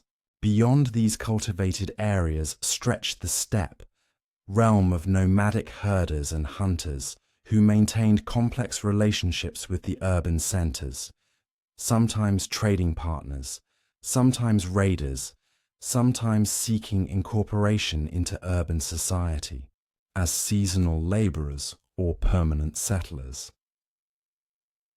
This intricate mosaic of urban and rural, settled and nomadic, temple and palace, king and assembly, all set against the challenging backdrop of the Mesopotamian environment, created the dynamic context in which Sumerian political culture evolved. It was a world of constant negotiation and adjustment, of competing interests seeking balance, of traditional forms adapting to changing circumstances. As the night deepens and conscious thought gives way to the gentle embrace of slumber, let us turn our attention to those remarkable individuals who sought to reshape the political landscape of ancient Sumer, the reformers and visionaries whose names echo across millennia, their deeds inscribed on clay and stone for posterity to ponder. Perhaps the most celebrated of these early reformers was Urukagina of Lagash, who came to power around 2380 BCE during a time of social crisis. The inscriptions that record his reign speak of a society in which corruption had become endemic, where the rich and powerful exploited the poor with impunity, and where the original ideals of justice that had animated Sumerian society had been forgotten. In language that resonates even today, these texts describe how the powerful man's barley was harvested by the poor man, and how ordinary citizens were burdened by excessive taxes and forced to render service to an ever-growing bureaucracy. They tell of funeral ceremonies that had become so expensive that families were impoverished by the death of a loved one, and of priests who demanded ruinous offerings for performing essential religious rituals. Against this backdrop of oppression, Urukagina instituted what are often described as the first recorded social reforms in human history. He cancelled debts, reduced the power of the supervisory bureaucracy, limited the fees that priests could charge for their services, and protected widows and orphans from exploitation by the powerful. He established freedom, the texts proclaim, amagi, the first known use of a word meaning liberty in any written language. As your mind drifts toward the borderland between wakefulness and sleep, consider the revolutionary nature of these acts. In a world where authority was believed to descend from heaven, where social hierarchy was considered part of the divine order, Urukagina dared to suggest that the powerful had responsibilities toward the weak, that justice demanded limits on the exercise of privilege. Though his reign was short, ending when Lugalzagesi of Umma conquered Lagash, Urukagina's reforms left an indelible mark on Sumerian political thought. They established a tradition that would be invoked by later rulers, seeking legitimacy through claims of justice and equity, when subsequent kings proclaimed themselves shepherds of their people. They were drawing on this legacy of royal responsibility toward the common welfare. Lugalzagesi himself, though remembered primarily as a conqueror, embodied another strand of Sumerian political innovation, the attempt to unify disparate city-states into a single cohesive entity. Rising from his base in Umma, he gradually conquered Uruk, and finally Lagash, bringing all of Sumer under his control for the first time. His inscriptions speak of a realm stretching from the lower sea to the upper sea, from the Persian Gulf to the Mediterranean, an early articulation of imperial ambition, though his unified summer would last only a decade before falling to Sargon of Akkad. Lugalzagesi's vision of a land united under a single authority would remain a powerful idea, resurfacing repeatedly in Mesopotamian history. It reflected a growing recognition that the challenges facing these early urban societies, management of water resources, defense against external threats, resolution of intercity disputes, might be better addressed through larger political structures. As the veil between consciousness and dreams grows thinner, imagine the roads and canals that connected these ancient cities, bustling with travelers and traders, messengers and merchants, all speaking dialects of Sumerian, all participating in a shared cultural sphere despite their local loyalties. The vision of unity that animated rulers like Lugalzagesi was not imposed wholly from above, but grew from these organic connections that already bound the region together. After the interlude of Akkadian rule, Sumerian political culture would flower once more in the remarkable reign of Gudea of Lagash, who ruled around 2144 to 1124 BCE. Unlike many of his predecessors and successors, Gudea is not remembered primarily as a warrior, but as a builder and patron of the arts. His numerous statues, crafted from precious diorite imported from distant lands, depict him not with weapons, but with the tools and plans of an architect, emphasizing his role as creator rather than destroyer. Gudea's inscriptions describe the reconstruction of the great temple of Ningirsu in Lagash as a divine mission, guided through dreams and omens. They tell of how he purified the city, expelled moneylenders and tax collectors, and created a period of social harmony during which the mother did not scold her child, the father did not say to his child, "Go to work." Whether these claims reflect reality or royal propaganda, they speak to an ideal of leadership focused on harmony, piety, and public works rather than military conquest. As your thoughts grow more diffuse and dreamlike, consider the gentle power conveyed by those statues of Gudea, seated calmly, hands clasped in reverence, eyes gazing forward with serene intensity. Here is leadership conceptualized not as domination, but as service, not as exploitation, but as stewardship. It represents another strand in the complex tapestry of Sumerian political thought, one that emphasized the ruler's obligations rather than his privileges. The greatest flowering of this concept would come under Ur-Nammu, founder of the third dynasty of Ur around 21 to 12 BCE, rising to power after a period of foreign domination and social dislocation. Ur-Nammu established what historians sometimes call the Neo-Sumerian Empire, or Ur III period, the final resurgence of native Sumerian rule before their culture was absorbed into the broader Mesopotamian world. Ur-Nammu is celebrated for establishing what may be the oldest known written legal code, predating Hammurabi's famous laws by some 3 centuries.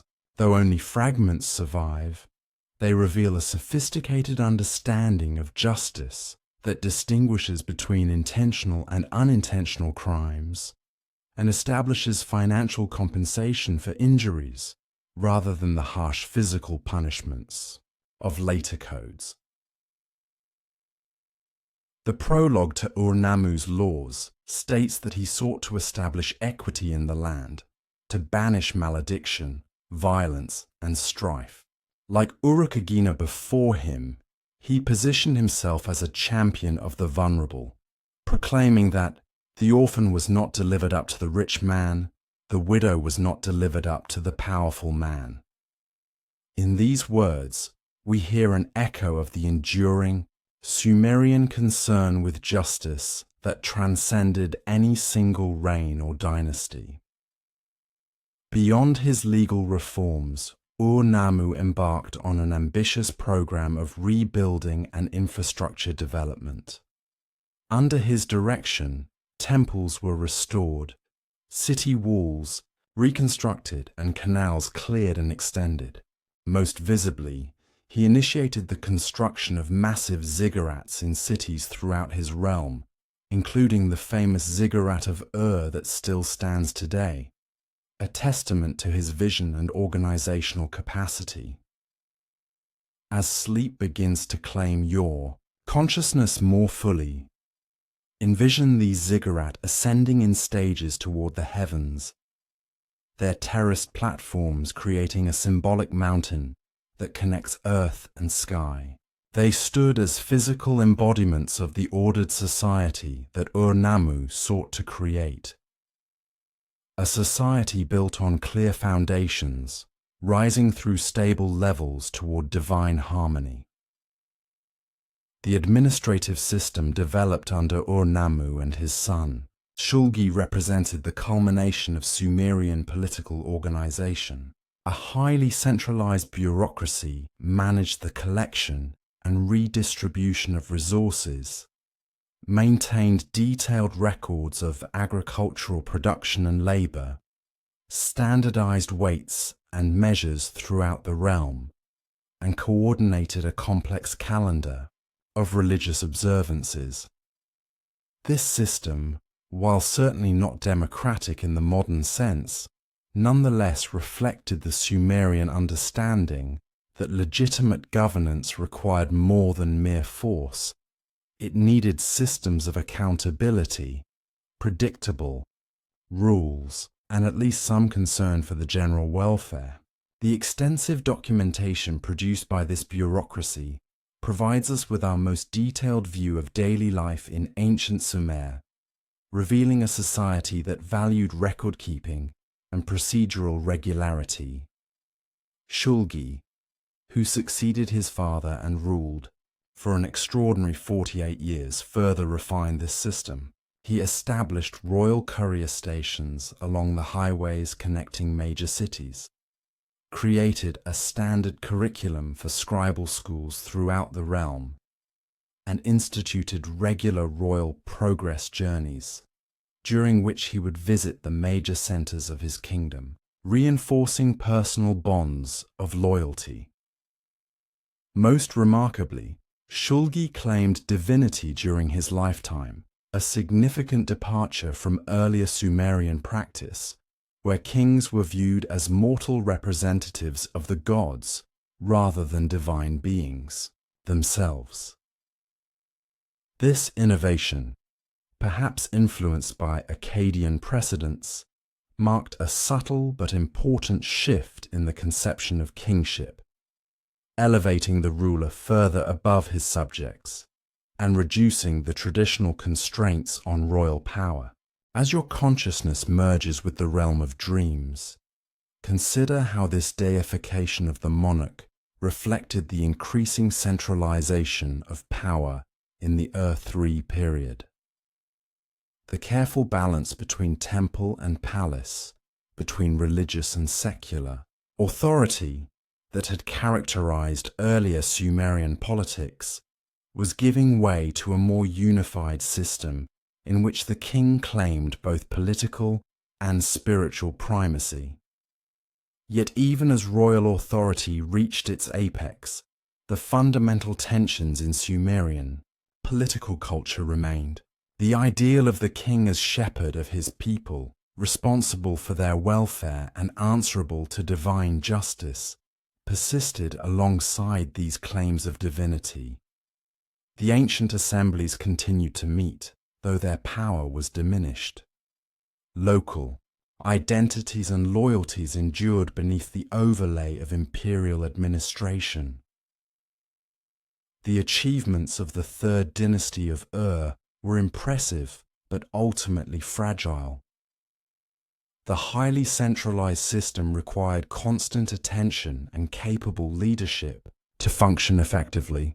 When these were lacking, or when external pressures became too great, the entire edifice could collapse with remarkable speed, as indeed it would around 2004 BCE, when Amorite incursions and an invasion by Elamites brought the last Sumerian dynasty to an end.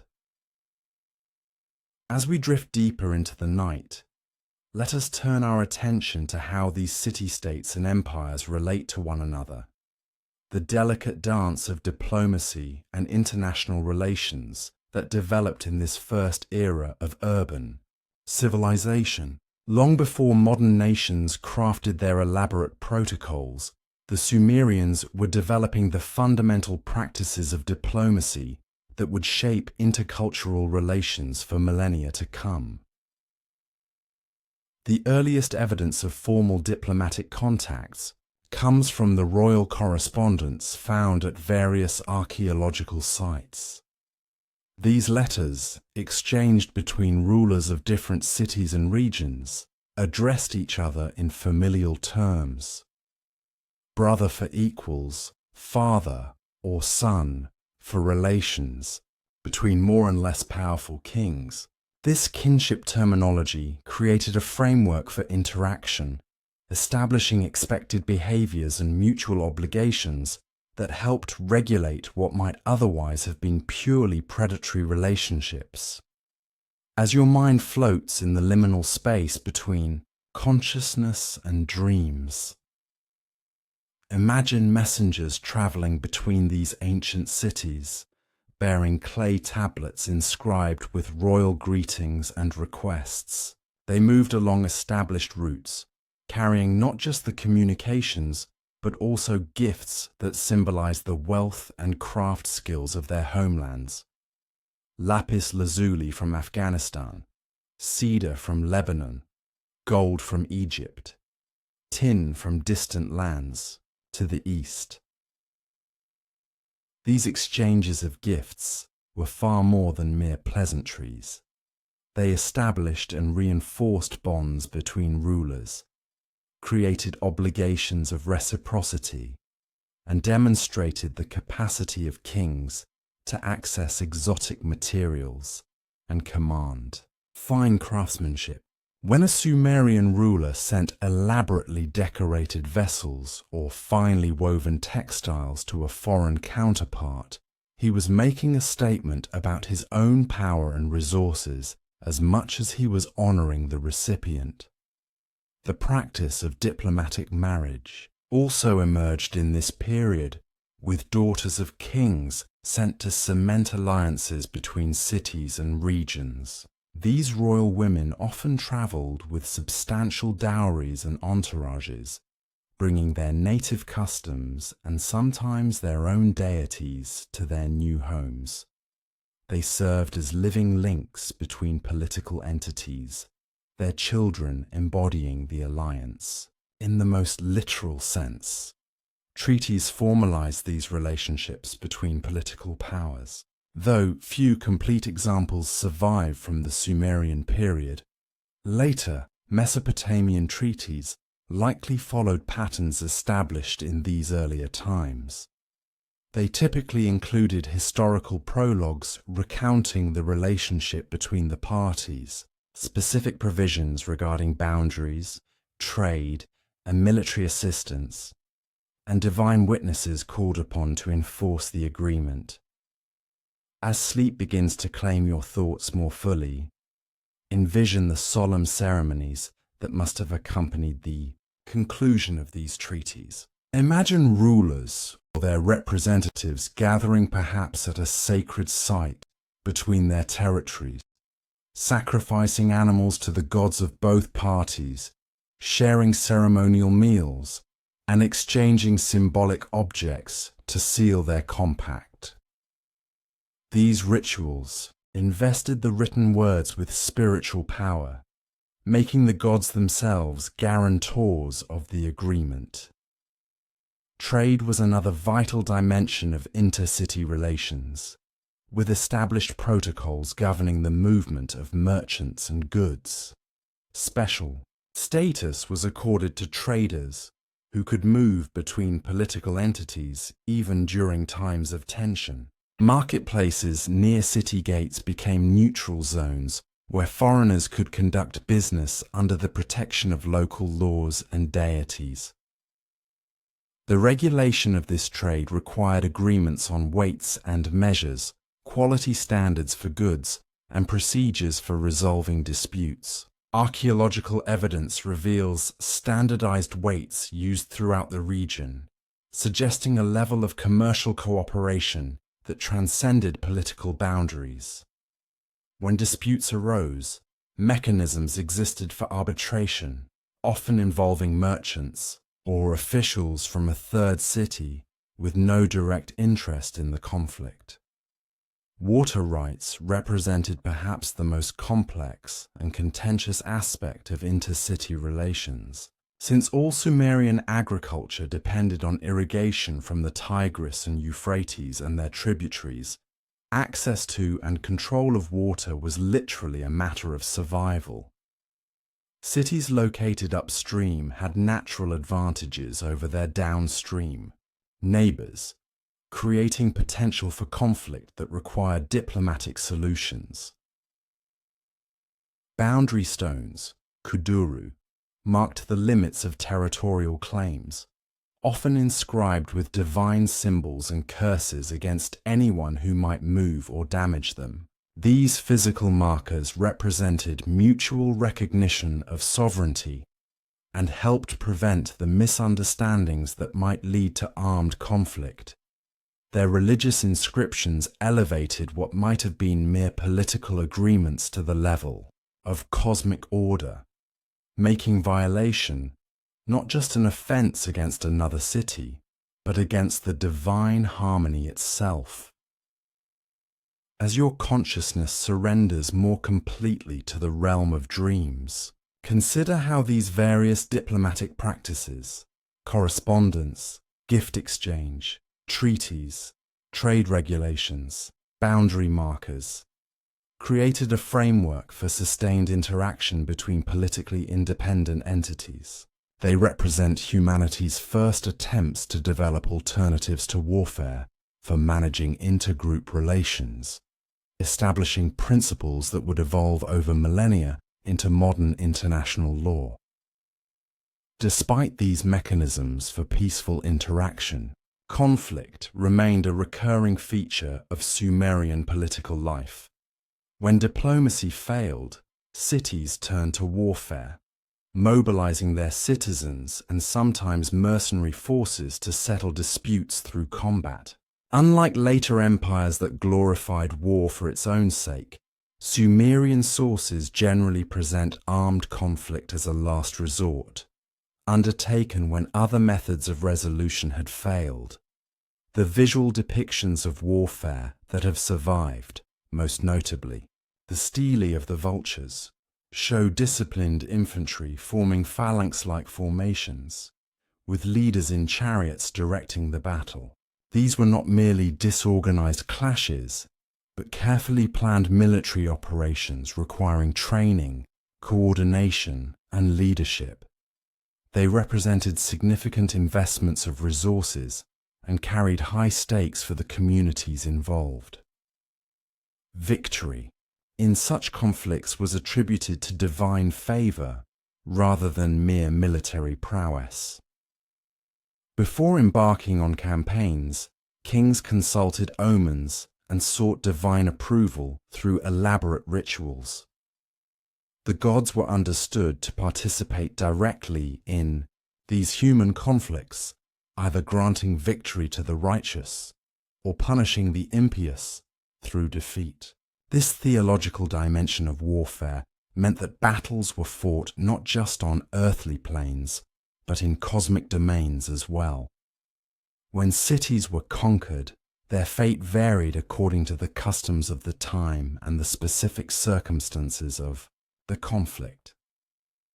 In some cases, defeated settlements were destroyed utterly, their inhabitants killed or enslaved, their wealth carried away as plunder.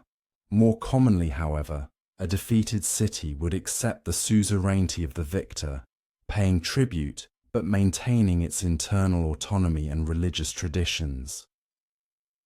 This pattern of hegemony rather than direct rule characterized much of Sumerian political history. Even during periods of imperial unification, local identities and governance structures often persisted beneath the overlay of centralized administration. Cities maintained their divine patrons and distinctive cultural traditions, while acknowledging the authority of a dominant power, whether that was Kish, Uruk, Ur, or later non-Sumerian centers like Akkad and Babylon. As the night deepens around you and consciousness fades, reflect on this complex diplomatic world that emerged in ancient Sumer, a world of calculated courtesies and solemn promises, of divine sanctions and human ambitions. In their efforts to manage relations between their growing urban centers, these ancient people laid the groundwork for all future systems of international relations, developing concepts and practices that continue to shape our world today. In the gentle darkness that now envelops your thoughts, let us explore one of the most enduring legacies of Sumerian civilization, their pioneering concepts of justice and law.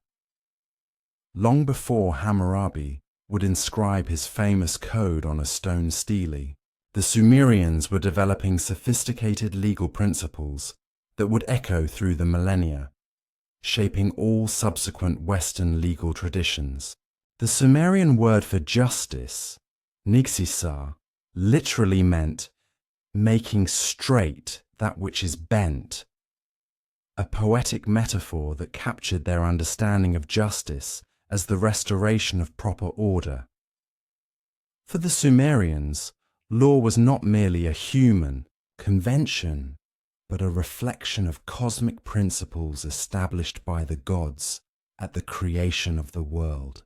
The deity most closely associated with justice was Utu, later known as Shamash, the sun god, whose light was thought to penetrate all darkness and reveal truth.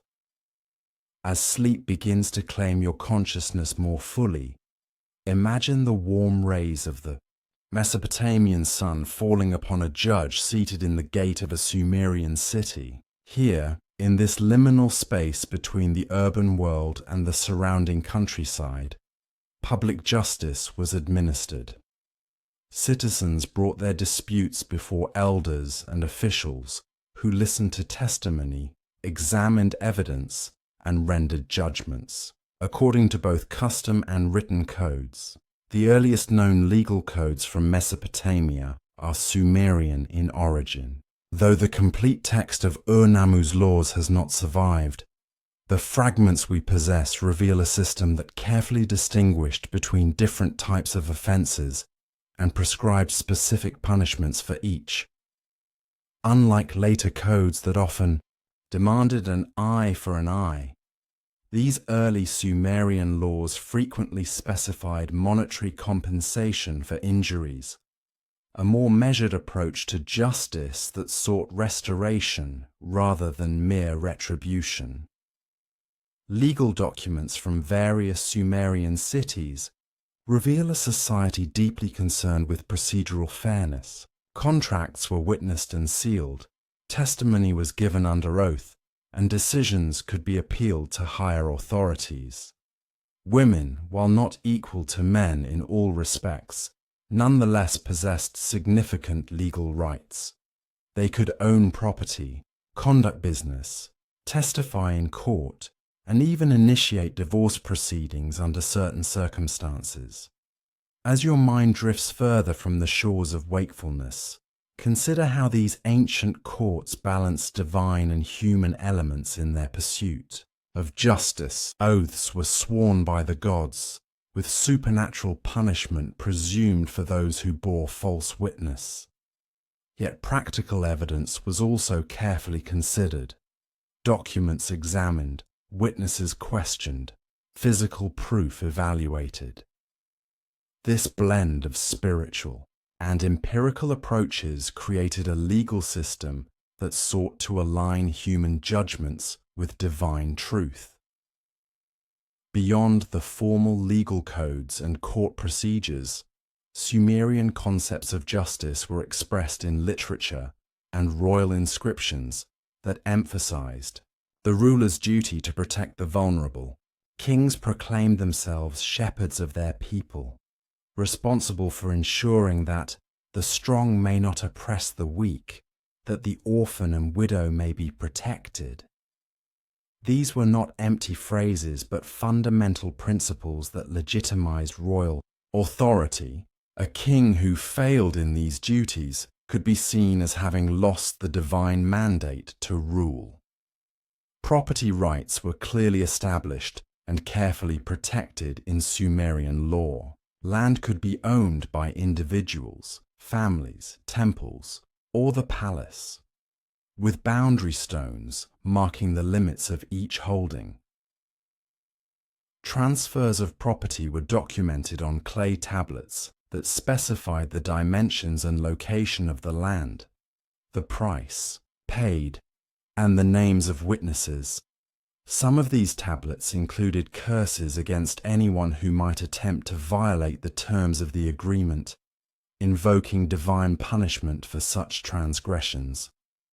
Commercial law was similarly advanced, with detailed contracts governing loans, partnerships, and various types of business arrangements. Interest rates were regulated, quality standards for goods were established, and procedures for handling breaches of contract were clearly defined. This sophisticated legal framework for economic activity helped foster the remarkable commercial prosperity that characterized Sumerian cities at their height. Family law addressed matters of marriage, divorce, inheritance, and adoption. Marriage was typically formalized through contracts that specified the bride price paid by the groom's family and the dowry brought by the bride.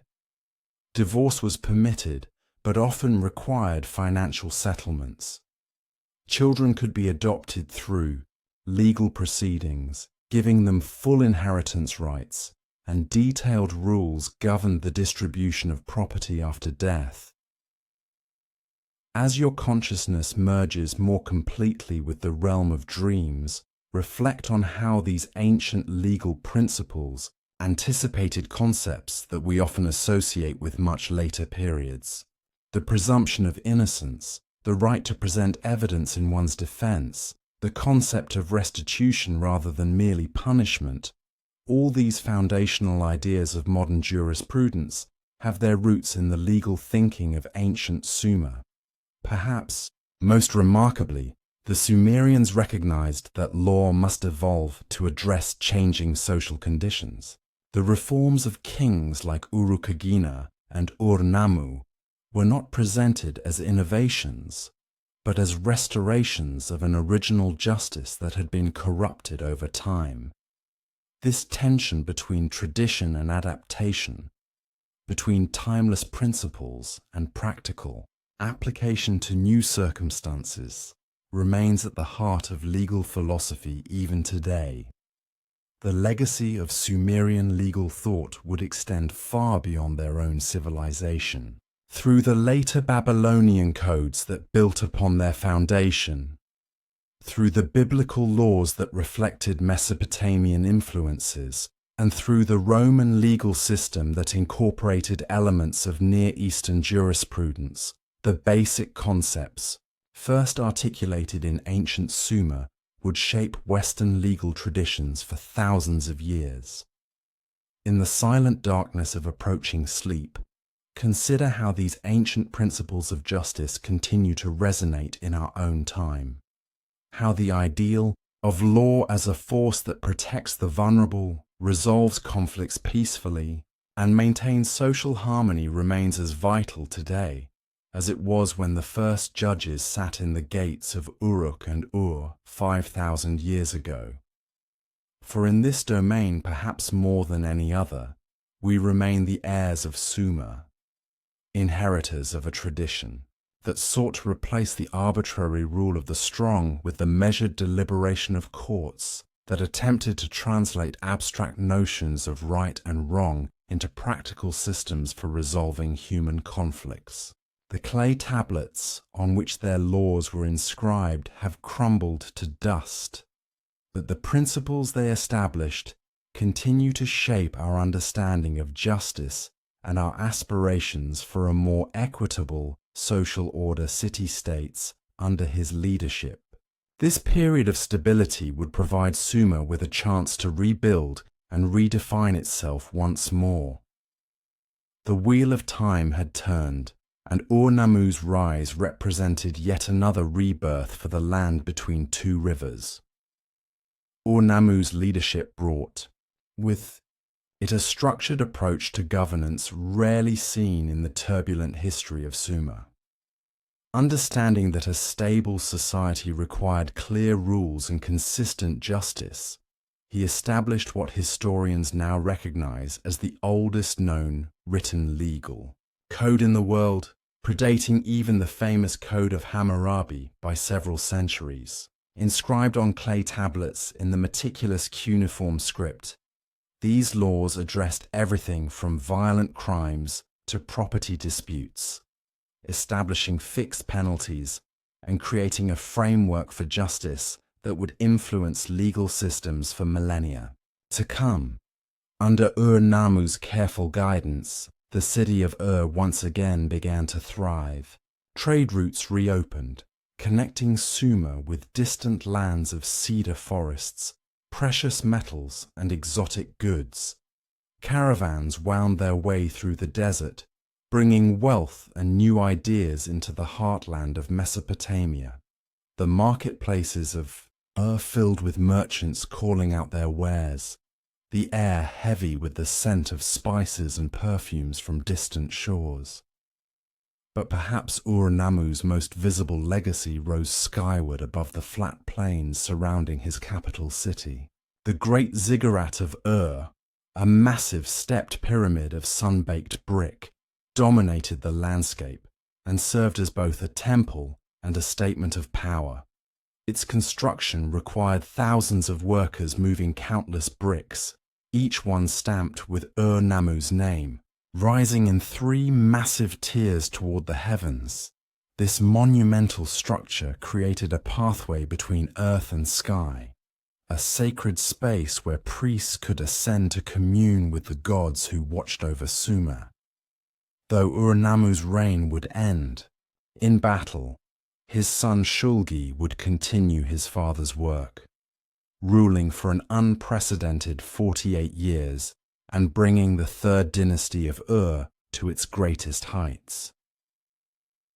Educated in the scribal arts from youth, Shulgi was not only a warrior king, but also a patron of literature, music, and learning. Under his guidance, Sumerian culture experienced its final great renaissance. Shulgi's administrative reforms transformed the loose collection of territories into a highly organized state. Standardized weights and measures ensured fair trade throughout the kingdom. A network of messengers carried royal communications along well-maintained roads, allowing for unprecedented control over the empire's far-flung territories. The king established way stations every 20 miles to provide fresh donkeys and supplies for these couriers, creating one of the world's first postal systems. Most remarkably, Shulgi created a centralized bureaucracy that documented every transaction, every shipment of grain, every exchange of silver within his realm. The archives at swelled with clay tablets recording the minutiae of daily life, tax receipts, marriage contracts, judicial decisions, diplomatic correspondence. These documents, preserved for thousands of years beneath the desert sands, would one day provide archaeologists with an unparalleled window into the functioning of the ancient world's most sophisticated civilization. So extensive was this bureaucratic apparatus that historians sometimes refer to the third dynasty of as the world's first bureaucratic state. The empire was divided into provinces, each overseen by a governor who answered directly to the king. Tax collectors and inspectors travelled throughout the realm, ensuring that the prescribed portion of each harvest made its way to the royal storehouses. The agricultural surplus was then redistributed to support the temples, the military, and the growing class of administrators whose work kept the complex system functioning. But beneath this efficient surface, pressures were building that would ultimately prove the undoing of Sumerian civilization. The centralized state, for all its impressive organization, placed heavy demands on the farmers whose labor supported the entire apparatus. The vast irrigation works that had made agriculture possible in the arid land required constant maintenance, drawing away more labor from food production, and the environmental consequences of thousands of years of intensive farming were becoming increasingly apparent.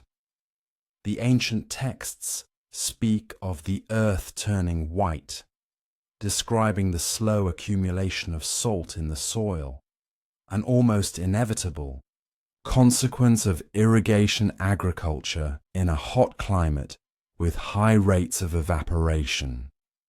Year by year, the yield from the fields diminished. Fields that had once produced abundant harvests of barley now lay fallow or produced only salt-tolerant crops. The farmers moved their efforts to new lands, but the same process would eventually overtake these fields as well. In the royal palace at the king and his advisors might have been aware of these challenges, but the immediate demands of maintaining their sprawling state left little capacity for addressing long-term environmental degradation. Instead, they focused on defending their borders and maintaining the flow of tribute from conquered territories. The army of marched north and east, forcing neighboring peoples to acknowledge Sumerian dominance and send regular payments of goods and silver. For a time, it seemed that the third dynasty of had successfully re-established Sumerian greatness. The ziggurats rose higher than ever before, their facades gleaming with glazed bricks and precious metals. The temples overflowed with offerings to Enlil, Inanna, and the other gods of the Sumerian pantheon. Poets composed hymns celebrating the divine kingship and the timeless order of the universe. In the scribal schools, young men copied ancient texts and created new works of literature that built upon traditions stretching back to the dawn of history. Yet beneath this cultural flowering lay an uncomfortable truth. The Sumerians themselves were becoming a minority within their own land. Centuries of migration had brought waves of Semitic-speaking peoples into Mesopotamia. These Akkadians, Amorites, and others had gradually integrated into Sumerian society, learning the complex writing system and adopting many aspects of Sumerian culture. But they maintained their own languages and traditions alongside those they had borrowed. By the time of Shulgi and his successors, many of the scribes writing in Sumerian were not native speakers of the language.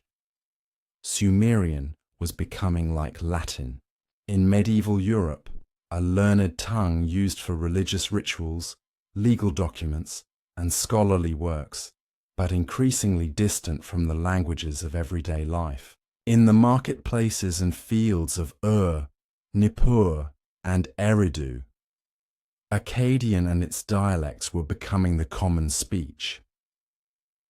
This linguistic shift reflected deeper changes in the social and cultural fabric of Mesopotamia.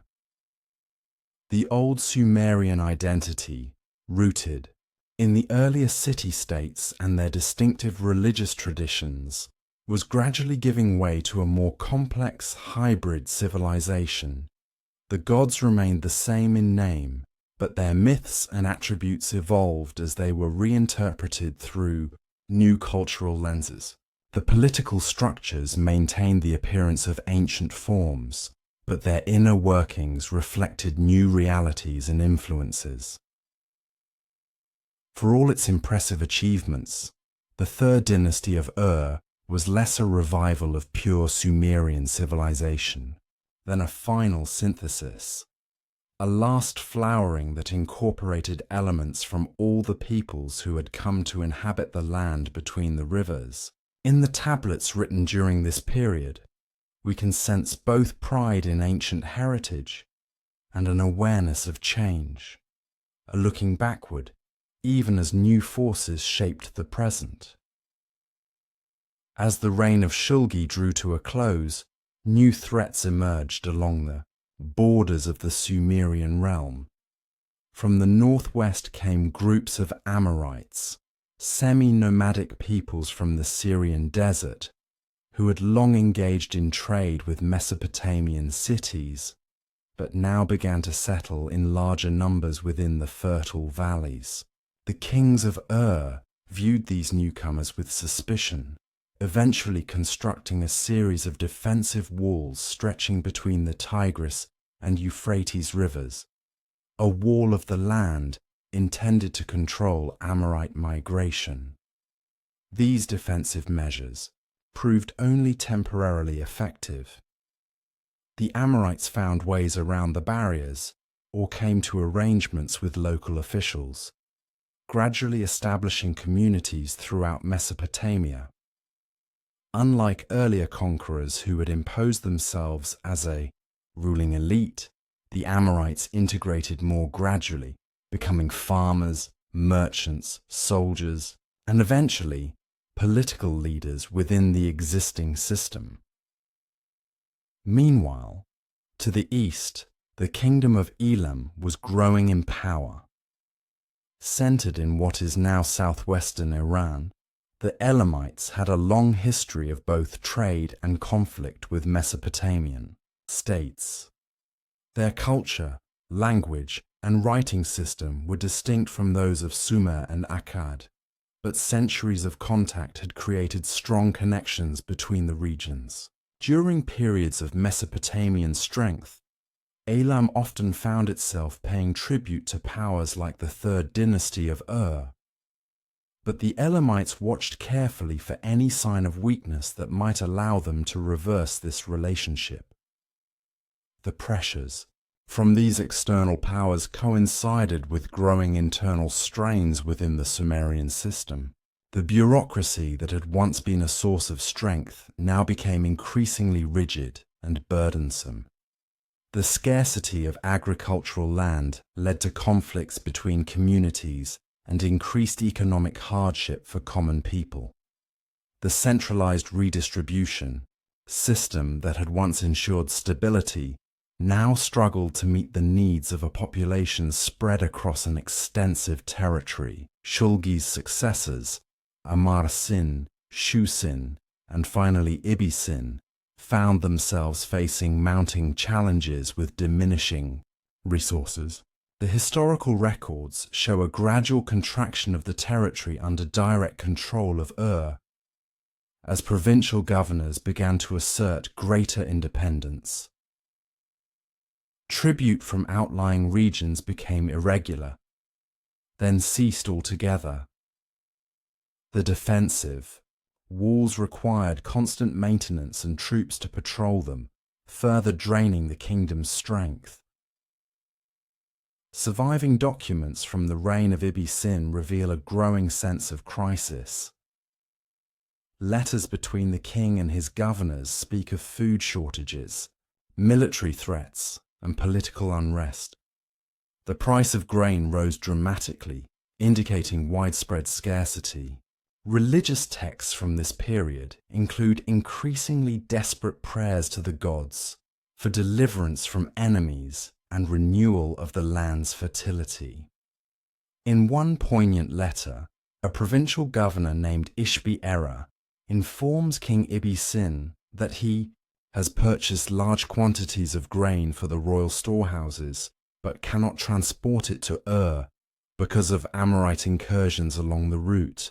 He requests permission to store the grain in his own city of Isin, a seemingly reasonable request that actually marked the beginning of Ishbi-Era's move toward independence from the weakening central authority. As the situation deteriorated, the legitimacy of the rulers came increasingly into question. The Sumerian concept of kingship had always been closely tied to prosperity and divine favor. Kings were expected to ensure the gods' blessing through proper rituals, maintain the irrigation systems that made agriculture possible, and defend the people against external threats. When crops failed, enemies advanced, and order broke down, people naturally wondered if their rulers had lost the mandate of heaven. Religious texts from the final years of III suggest a growing sense that the gods had turned away from the kingdom. A lamentation composed during this period describes Enlil, the chief deity of the Sumerian pantheon, decreeing the destruction of for reasons that remain unclear to the suffering people. This theological explanation for disaster reflects the deep religious sensibility of Mesopotamian culture, which saw divine will operating throughout history. For the common people of Sumer, these political and economic troubles translated into immediate hardship. Archaeological evidence from this period shows a decline in diet quality and living standards. Smaller houses, simpler burials, and reduced temple offerings all point to a society under increasing stress. Some communities were abandoned entirely as people sought better conditions elsewhere or were forced to flee from conflict. The elaborate irrigation systems that had sustained Mesopotamian agriculture for millennia began to break down as centralized authority weakened. Regular maintenance of canals required coordinated effort across political boundaries, precisely the sort of cooperation that became impossible as the empire fragmented. Without constant attention, canals silted up, reducing water flow to critical agricultural areas. Fields that had been productive for generations now lay dry and barren. In this atmosphere of mounting crisis, ambitious individuals and groups positioned themselves to claim power in the vacuum left by Ur's decline. Local leaders asserted control over their immediate territories. Military commanders established independent domains. Tribal chieftains, who had previously acknowledged Sumerian authority, now acted with complete autonomy. The unified realm that Ur-Nammu and Shulgi had built was dissolving into a patchwork of competing interests. Among the most successful of these emerging powers was Ishbi-Erra, the governor who had withheld grain shipments from Ur.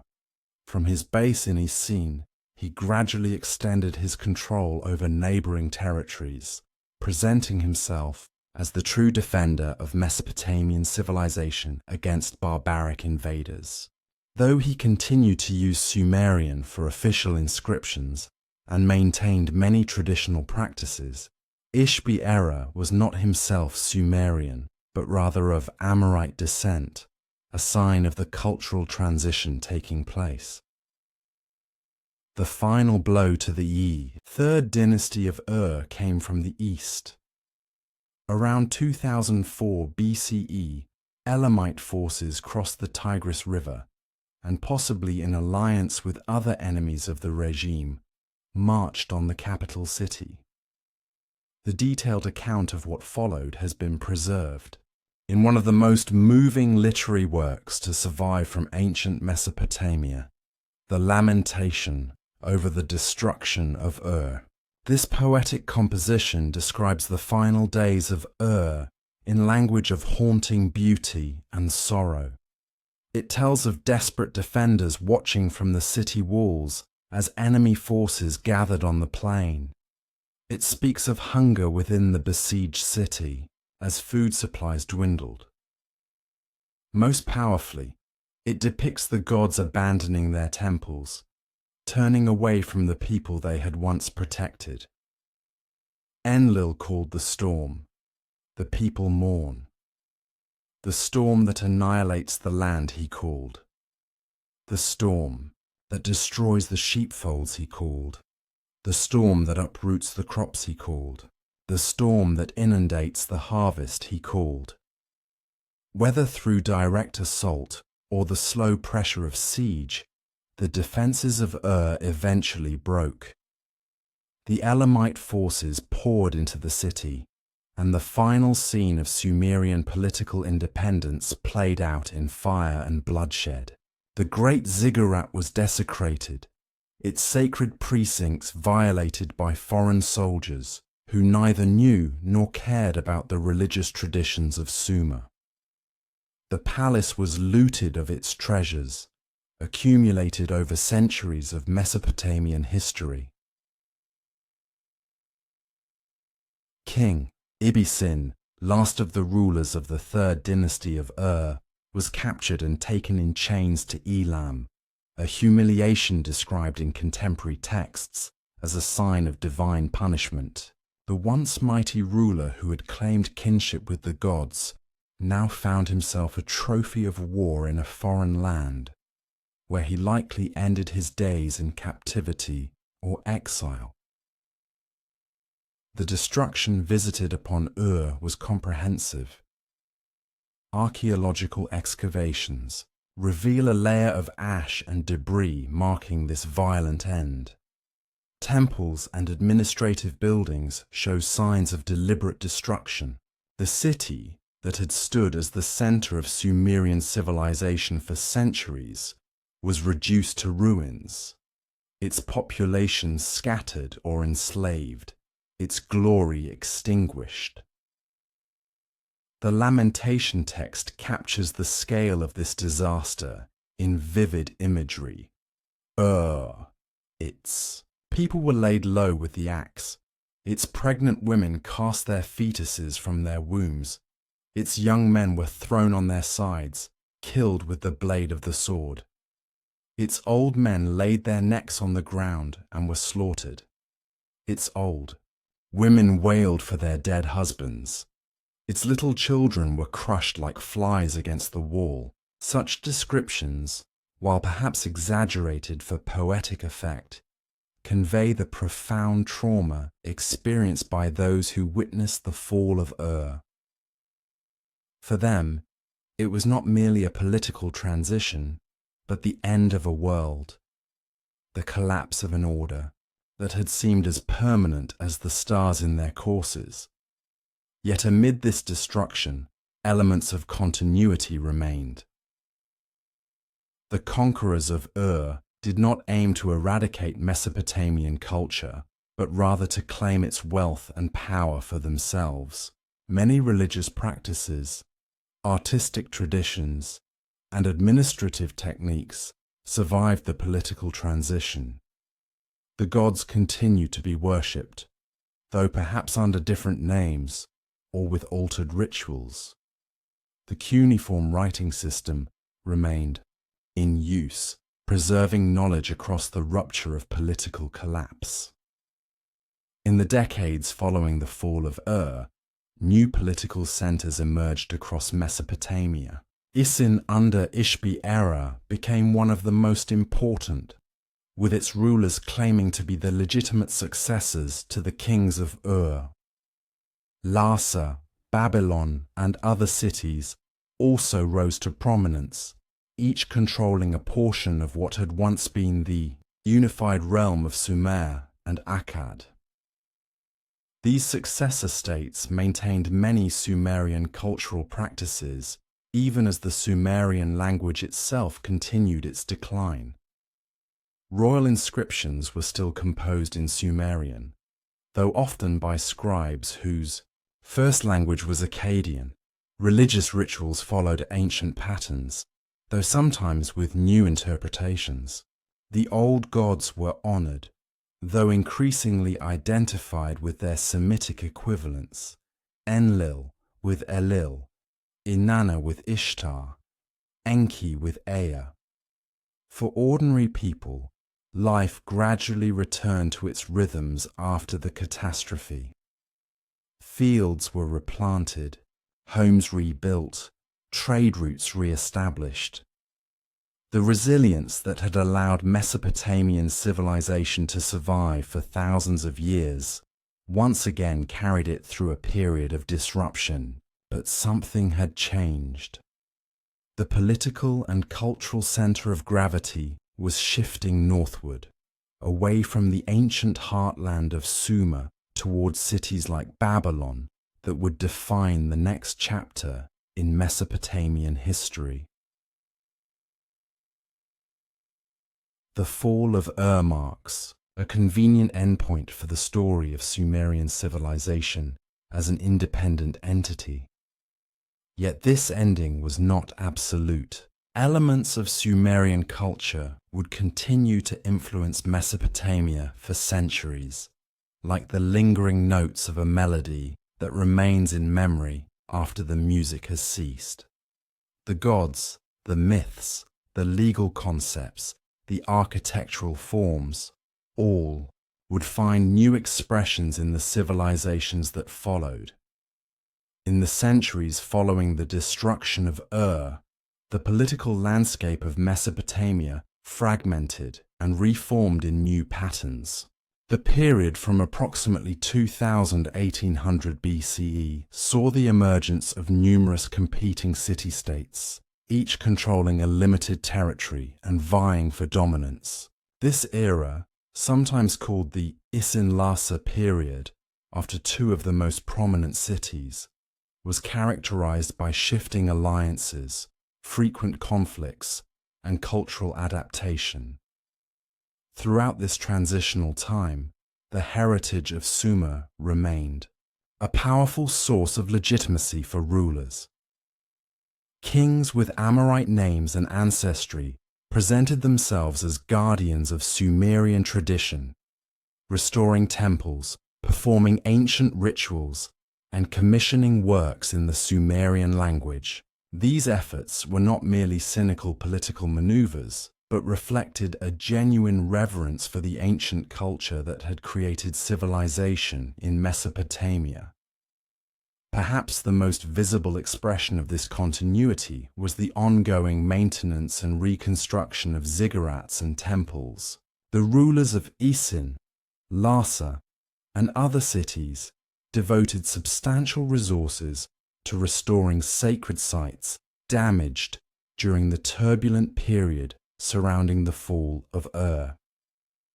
Inscriptions from this era frequently boast of returning these structures to their original glory, using traditional techniques and honoring the original designs. In the religious sphere, Sumerian traditions showed remarkable persistence. The pantheon of gods remained largely intact, though the relationships between deities sometimes shifted to reflect new political realities. Priests continued to perform rituals believed to date back to the earliest days of Sumerian civilization. Religious festivals marking the agricultural cycle and commemorating mythological events still structured the calendar and community life. The scribal tradition proved particularly resilient. In temple and palace schools across Mesopotamia, students continued to learn Sumerian as part of their education, copying ancient texts and composing new works in the venerable language. This academic cultivation of Sumerian culture had the effect of preserving traditions that might otherwise have disappeared, though it also gradually transformed living traditions into objects of scholarly study. One of the most significant cultural projects of this period was the compilation and standardization of Sumerian literary works. Scribes collected and copied myths, hymns, proverbs, and epic tales that had previously existed in various versions, creating what amounted to a classical canon of Sumerian literature. These texts were studied, commented upon, and used as models for new compositions, ensuring their transmission to future generations. Among the most important works preserved through this process were the Gilgamesh stories, originally composed as a series of separate Sumerian tales about the legendary king of Uruk. These narratives were gradually combined and expanded, eventually developing into the Akkadian epic of Gilgamesh that would become one of the world's great literary masterpieces. This evolution exemplifies the way Sumerian cultural elements were both preserved and transformed during this period of transition. In the realm of law and governance, Sumerian concepts continued to shape Mesopotamian society. The law code of Lipit Ishtar, king of Isin, explicitly modeled itself on the earlier code of Ur-Nammu, while adapting its provisions to contemporary circumstances.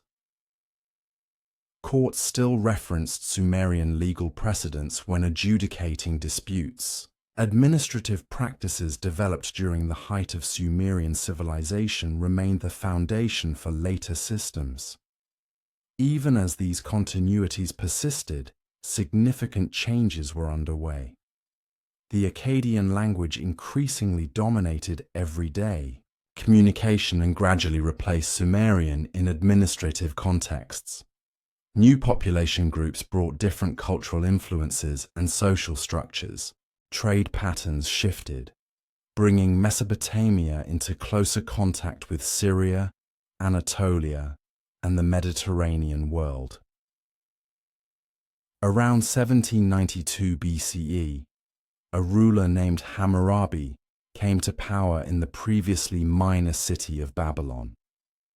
Through military conquest and diplomatic skill, he gradually unified much of Mesopotamia under his control, creating what historians call the Old Babylonian Empire. Though Hammurabi's cultural background was Amorite and the language of his administration was Akkadian, he presented himself as the heir to Sumerian tradition and the protector of ancient cities. Hammurabi's famous law code, inscribed on a diorite stele, crowned with an image of the king receiving authority from the sun god Shamash, shows clear influences from earlier Sumerian legal traditions.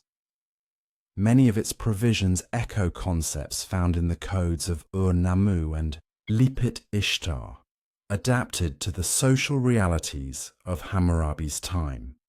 This legal document, one of the best preserved artifacts of ancient Mesopotamia, represents both the enduring influence of Sumerian concepts of justice and their evolution in a changing world.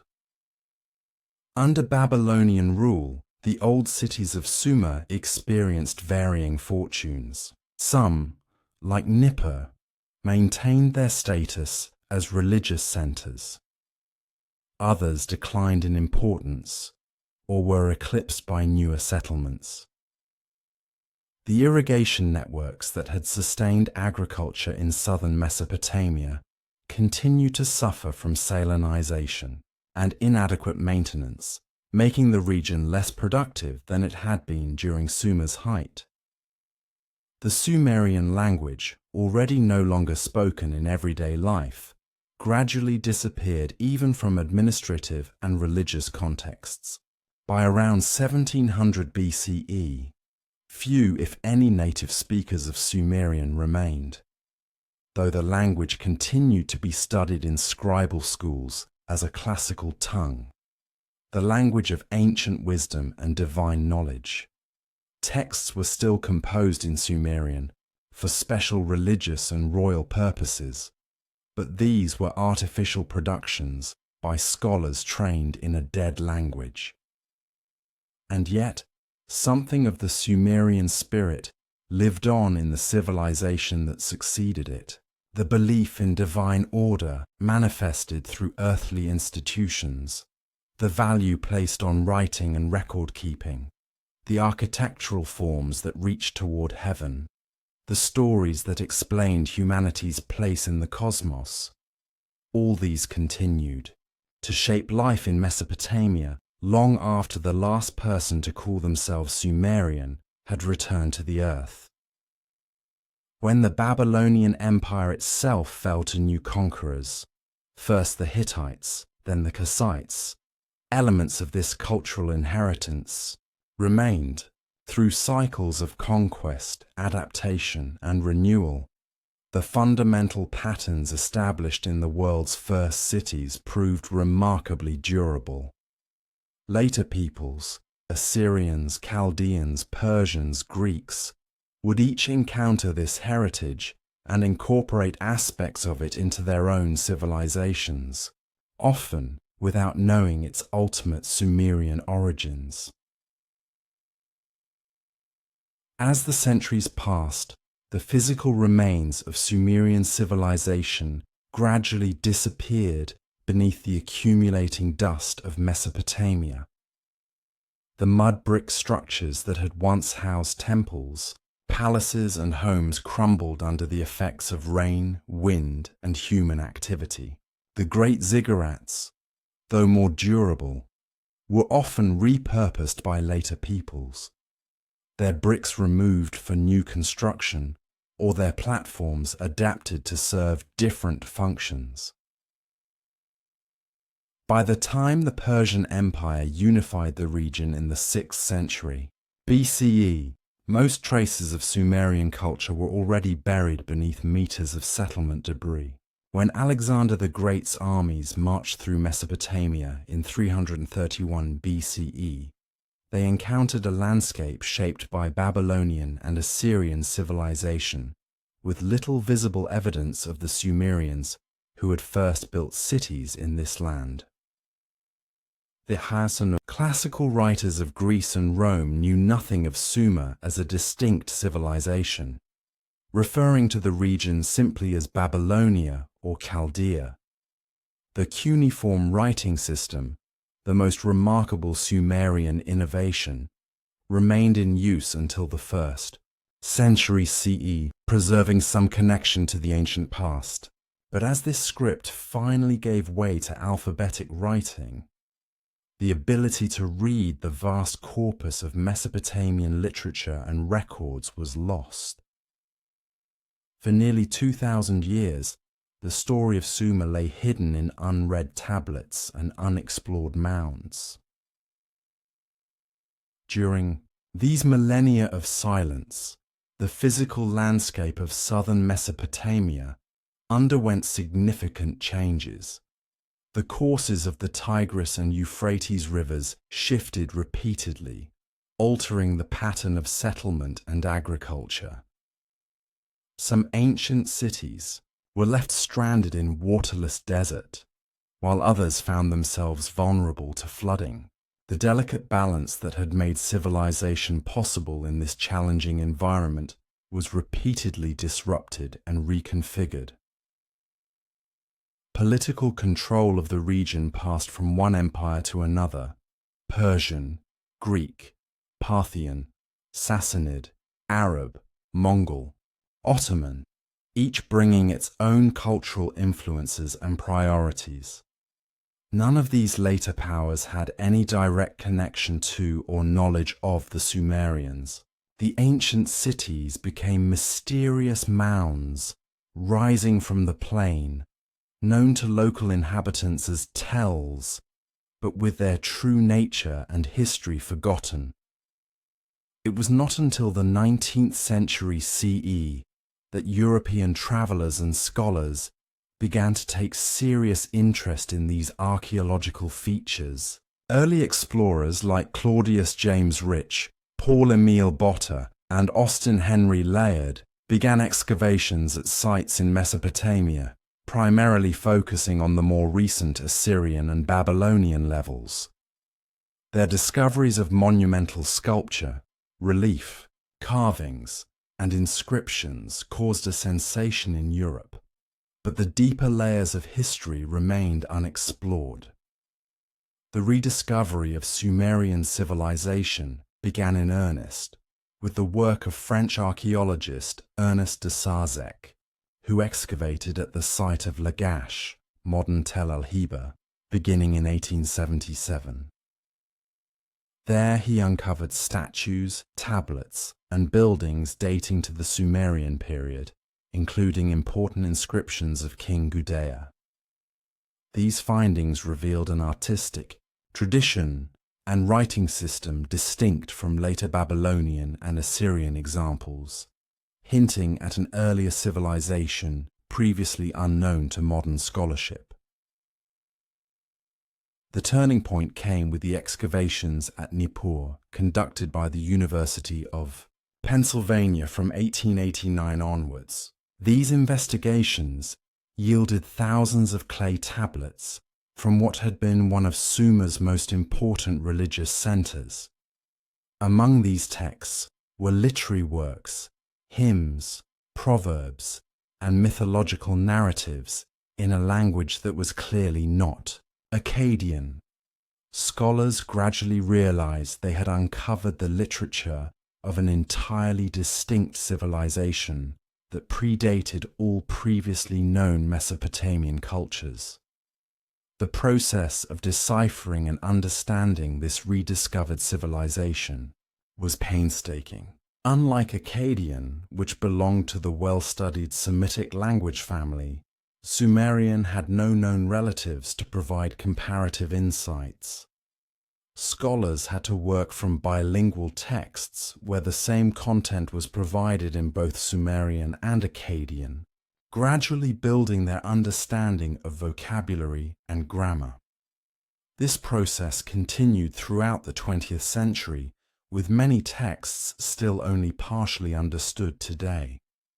Major excavations at sites like conducted by Leonard Woolley in the 1920s and 1930s, dramatically expanded knowledge of Sumerian material culture.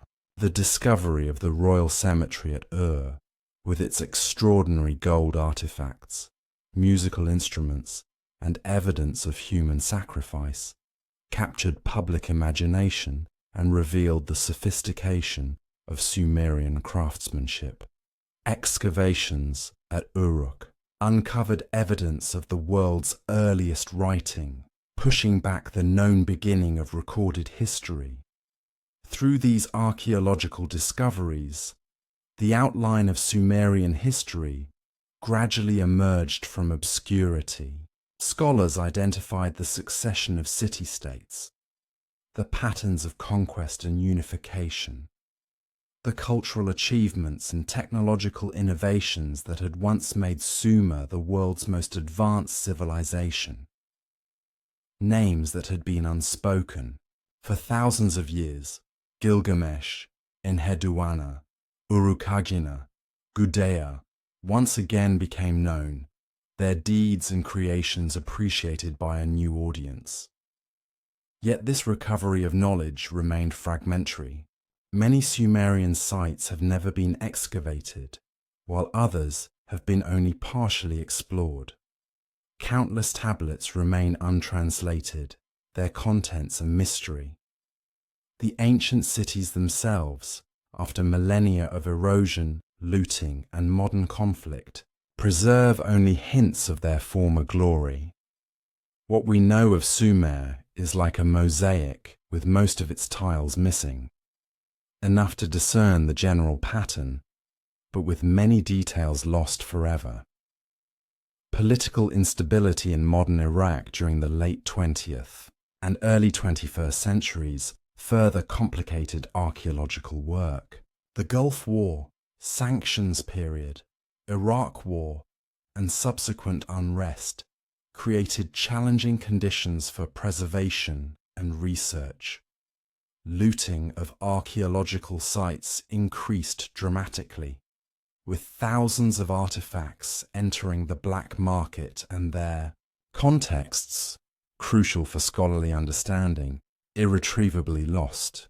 The physical heritage of Sumer, having survived for millennia, faced new threats in our modern age. Yet even amid these challenges, knowledge of Sumerian civilization continues to grow. New analytical techniques allow archaeologists to extract more information from existing artifacts and sites. Digital humanities projects make texts and images available to scholars worldwide. Ongoing translations add to our understanding of Sumerian literature and history. Each year brings new insights into this foundational culture. As modern society grapples with challenges of urbanization, environmental sustainability, technological change, and social organization, the Sumerian experience offers perspective and perhaps wisdom. The issues they confronted, how to manage shared resources, balance central authority with local autonomy, maintain cultural continuity amid demographic change, and live in harmony with a fragile environment, remain relevant today. In studying their successes and failures, we may find lessons for our own civilization's journey. Though the Sumerians themselves have been gone for 4,000 years, their legacy continues to shape our world in ways both obvious and subtle. The innovations they pioneered, writing, urban planning, legal codes, bureaucratic administration, irrigation agriculture, form the foundation of modern civilization. Their myths and stories, rediscovered after millennia of silence, still speak to fundamental human experiences and questions. Perhaps the most direct line of influence runs through the realm of religion. The cosmological ideas developed in ancient Sumer, a universe created and governed by divine beings, a moral order reflected in earthly affairs, rituals that connected human and divine realms, influenced subsequent religious traditions throughout the Near East. Concepts of paradise, divine judgment, and the flood narrative that appear in the Hebrew Bible and later in Christian and Islamic traditions have roots traceable to Sumerian mythology. The Epic of Gilgamesh, with its profound meditation on mortality, friendship, and the search for meaning, represents one of humanity's earliest attempts to address the existential questions that still confront us.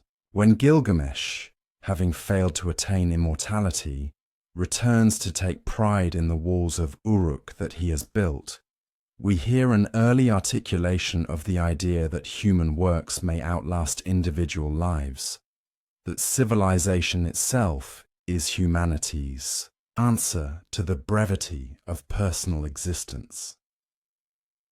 In the realm of governance and law, Sumerian innovations established patterns that would resonate through later legal traditions.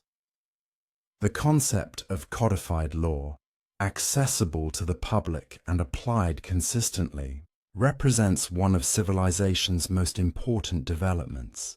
From Ur-Nammu's code through Hammurabi's and beyond to modern legal systems, we can trace a lineage of thought about justice, rights, and social order that has its origins in the temples and palaces of Sumer. The very concept of the city as the center of human achievement and possibility emerged first in Sumer. The intricate social fabric of urban life, with its specialization of labor, its concentration of resources and talent, its capacity for innovation and cultural production, was pioneered in places like Uruk, and Nippur.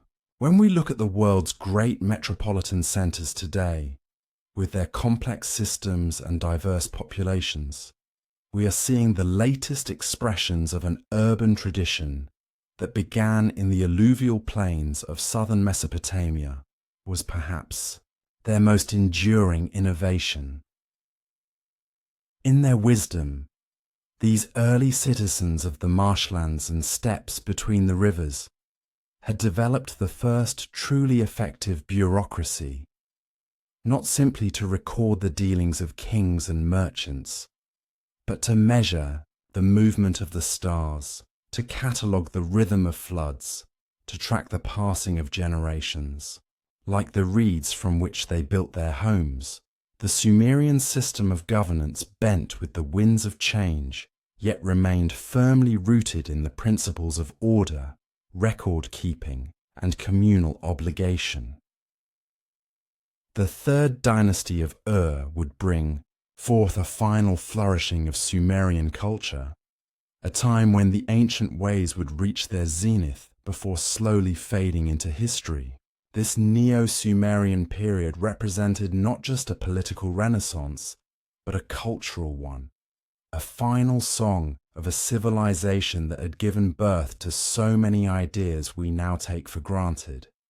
As winter's final days sometimes bring forth the most spectacular sunsets, so too did the closing era of Sumerian dominance create some of its most beautiful expressions of art, architecture, and literature.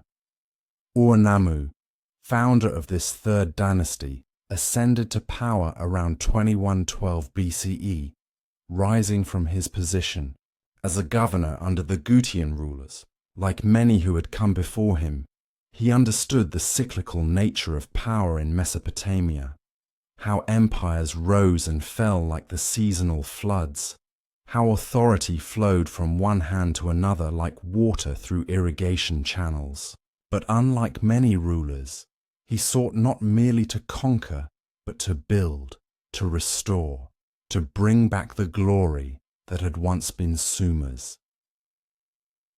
Standing upon the banks of the Euphrates, with the ancient city of Ur stretching behind him, Ur-Nammu might have looked south across the Persian Gulf, where traders ventured for precious metals and stone, east toward the lands of Elam, where rival powers were always watching, and north toward the land of the Akkadians and beyond, where nomadic peoples, like the Amorites, were beginning to press against the borders of the settled lands. In all directions lay challenge and opportunity, threat and promise, all part of the delicate balance that had always defined life between the rivers. His ascension marked the beginning of a cultural revival that would echo through centuries to come. Cities that had fallen into disrepair were rebuilt. Temples that had been neglected were restored, their ziggurats reaching ever higher toward the heavens. In the workshops and scriptoria of Ur, artisans and scribes created works of such beauty and complexity that they would be treasured long after the creators had returned to the dust. Perhaps most significantly, Ur-Nammu created one of humanity's earliest known law codes, predating Hammurabi's famous laws by nearly 3 centuries. Carved into clay and stone, these laws sought to establish the most precious of commodities in ancient Mesopotamia: order.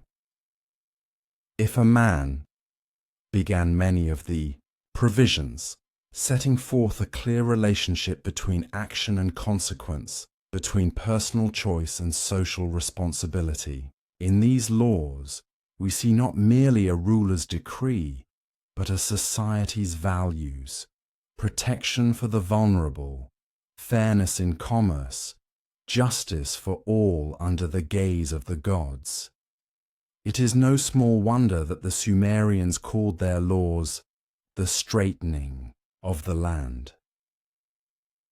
The metaphor speaks to their understanding of justice as something that corrects, that brings back into proper alignment that which has become crooked or twisted. Without these sacred boundaries, they believed, human communities would fall back into chaos, the primordial state from which their gods had saved them at the dawn of time. Under Ur-Nammu's rule, the city of Ur itself became a testament to Sumerian ambition and aesthetic sensibility. The great ziggurat he commissioned still stands today, though weathered by more than 4,000 years of wind, rain, and human conflict. In its time, it would have risen like a small mountain from the flat plains, its terraced levels gleaming, with glazed bricks that caught the light of the southern sun. At its summit stood the temple of Nanna, the moon god who was patron deity of Ur. Imagine the scene as worshippers ascended the great staircase, moving upward toward the heavens with each step. The climb was both physical and spiritual, a journey that mirrored the human soul's desire to rise above the mundane concerns of daily life and connect with the divine.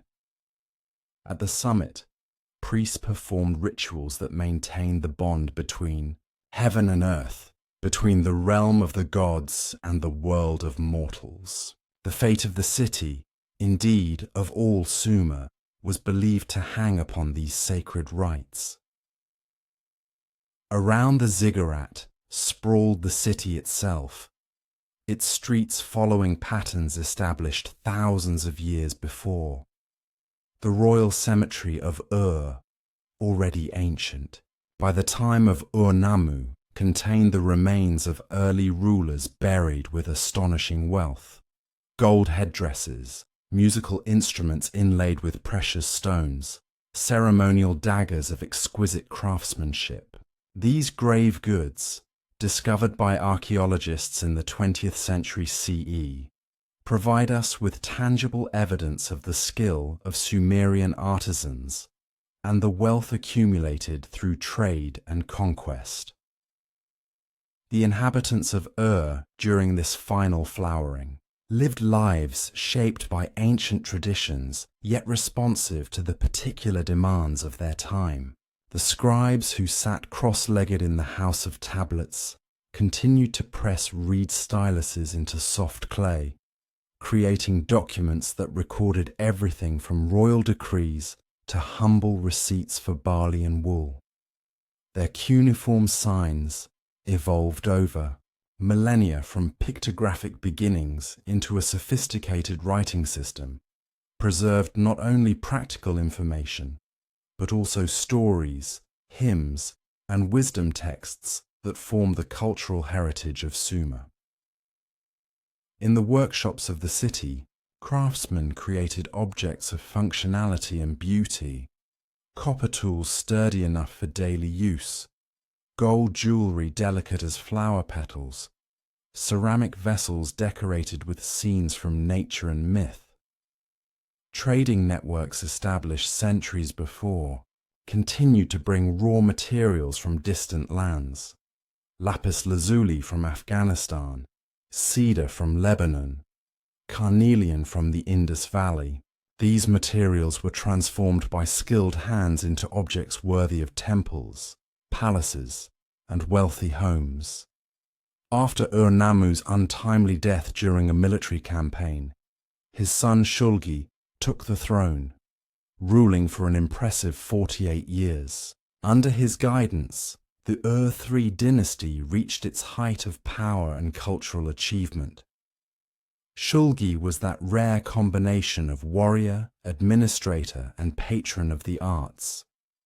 Texts from his reign claim he could run from Nippur to Ur, a distance of over 100 miles, and back again in a single day, a feat more symbolic than literal, yet indicative of how rulers wished to be perceived, as superhuman in capability, boundless in energy.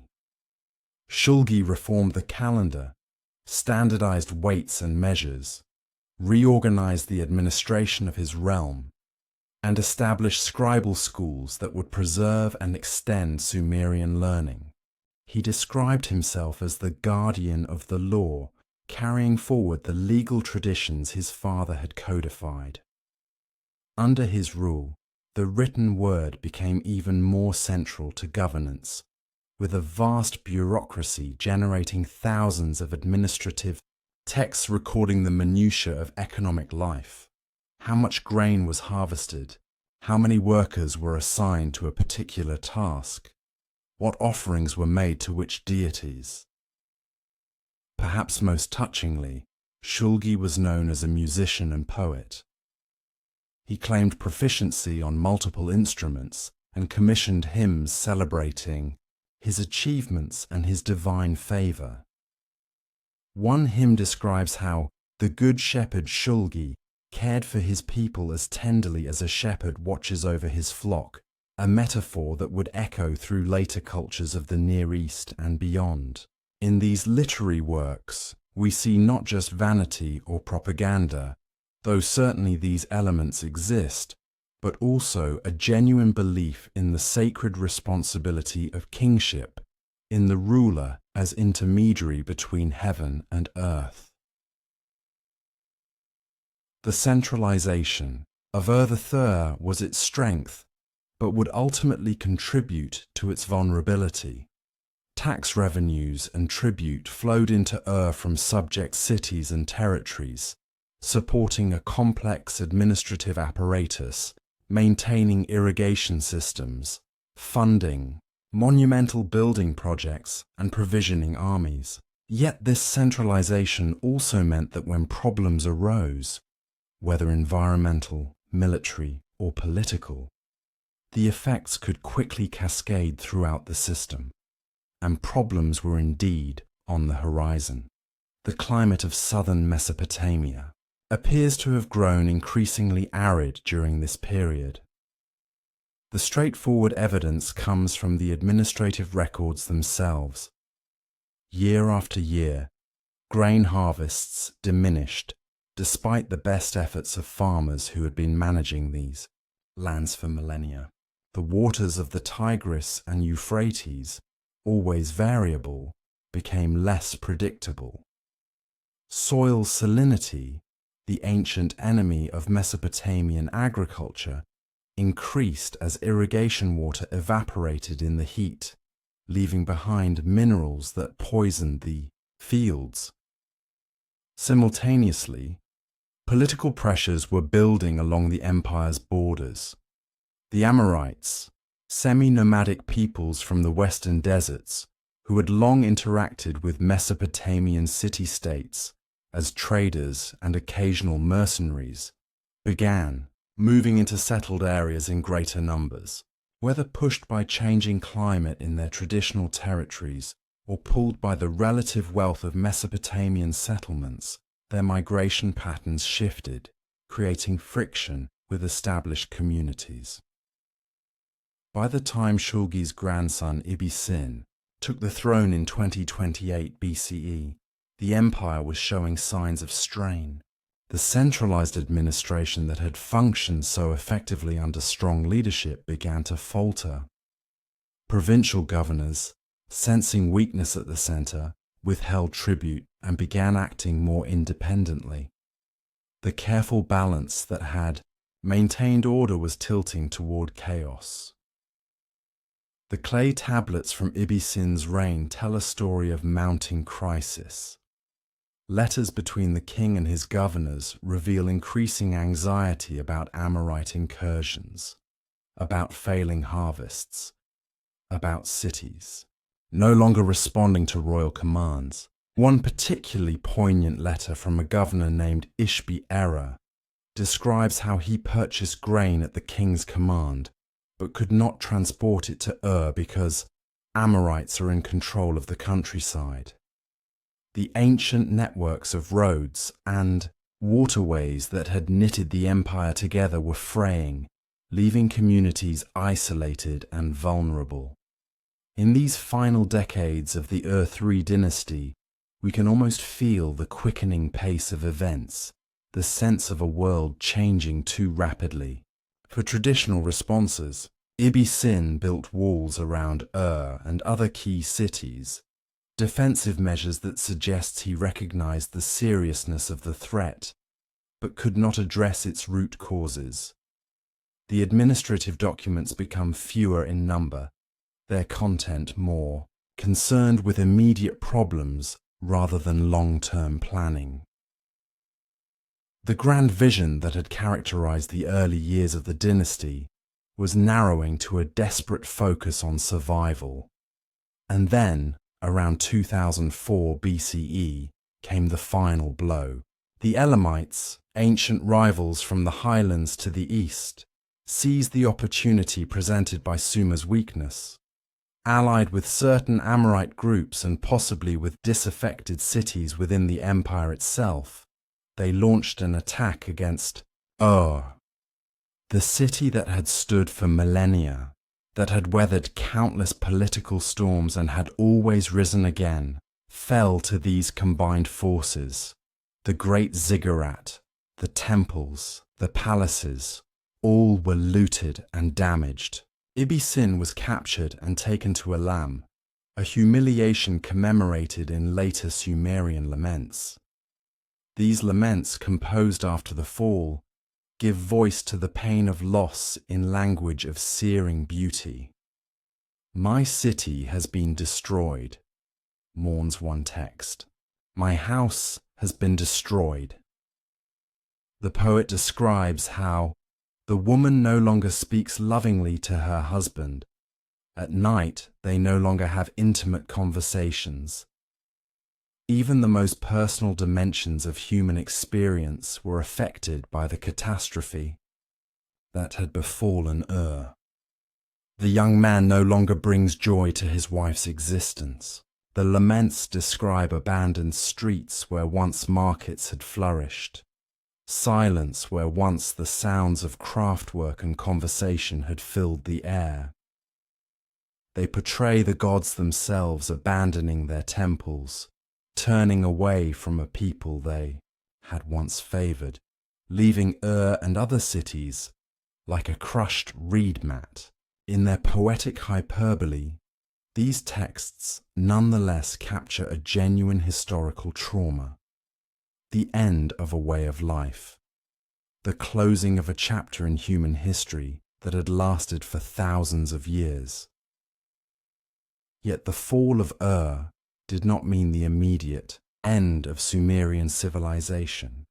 The Amorite dynasties that established themselves in various Mesopotamian cities in subsequent decades absorbed much of Sumerian culture.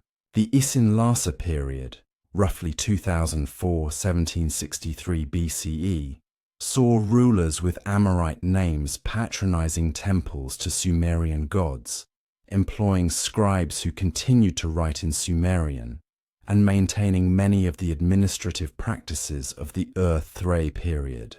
Indeed, some of the most important copies of Sumerian literary texts that have come down to us were produced during this time, as scribes worked to preserve a heritage they recognized as valuable, even as the political landscape changed around them. The Sumerian language itself, however, was slowly dying as a spoken tongue. Akkadian, a Semitic language related to those spoken by the Amorites, became the common language of daily life, while Sumerian was increasingly restricted to religious, legal, and scholarly contexts, much as Latin would be used in medieval Europe long after it had ceased to be anyone's mother tongue. This linguistic shift was neither sudden nor complete, but it marked a profound transformation in the cultural landscape of Mesopotamia. By the time Hammurabi of Babylon unified much of Mesopotamia under his rule in the 18th century BCE, creating what we now call the Old Babylonian Kingdom, the living connection to Sumerian culture had grown thin. Hammurabi himself recognized the ancient authority of Sumerian traditions. His famous law code shows clear influences from earlier Sumerian legal texts. But his was a fundamentally Akkadian-speaking, Amorite-ruled state. The torch had been passed.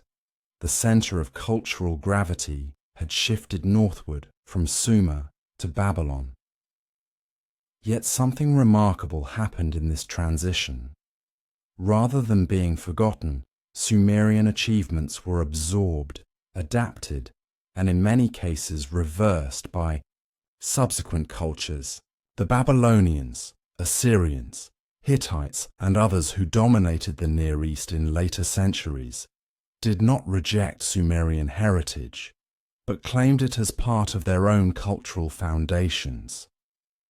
The scribal curriculum in Babylonian schools still included Sumerian texts. The gods of Sumer were identified with their Akkadian counterparts and continued to be worshipped. The ziggurats remained sacred spaces, repaired and maintained by kings who lived 1,000 years after the last independent Sumerian ruler. This cultural persistence is all the more remarkable given the political discontinuity. There would never, again, be a Sumerian state in any meaningful sense. The people who lived in the cities of southern Mesopotamia in later periods were shaped by waves of migration, conquest, and cultural exchange, yet they looked back on the Sumerian past as a golden age, a time of origins when the fundamental patterns of civilization had been established by divine guidance. What then is the legacy of Sumer? How do we measure the impact of this earliest of urban civilizations, this culture that developed so many of the technologies and institutions we now take for granted? Like ripples spreading from a stone cast into water, Sumerian innovations moved outward through time and space, transformed by each culture they touched, yet retaining something of their original character. Consider writing, perhaps the most significant Sumerian contribution to human history. The cuneiform script they developed was adapted for writing Akkadian, Eblate, Elamite, Hittite, Hurrian, Luwian, and Urartian, languages belonging to completely different linguistic families, while cuneiform itself eventually gave way to alphabetic systems. The very concept of capturing language in visible form, of creating permanent records that could transcend the limitations of memory and oral transmission, was a Sumerian gift to humanity. Or consider mathematics. The Sumerian sexagesimal system, based on units of 60 rather than 10, still influences how we measure time and angles today.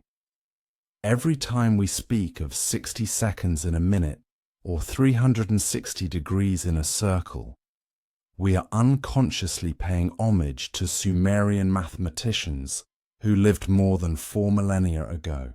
Their development of place value notation, where a numeral's value depends on its position, was a conceptual breakthrough that would eventually enable complex calculations of all kinds.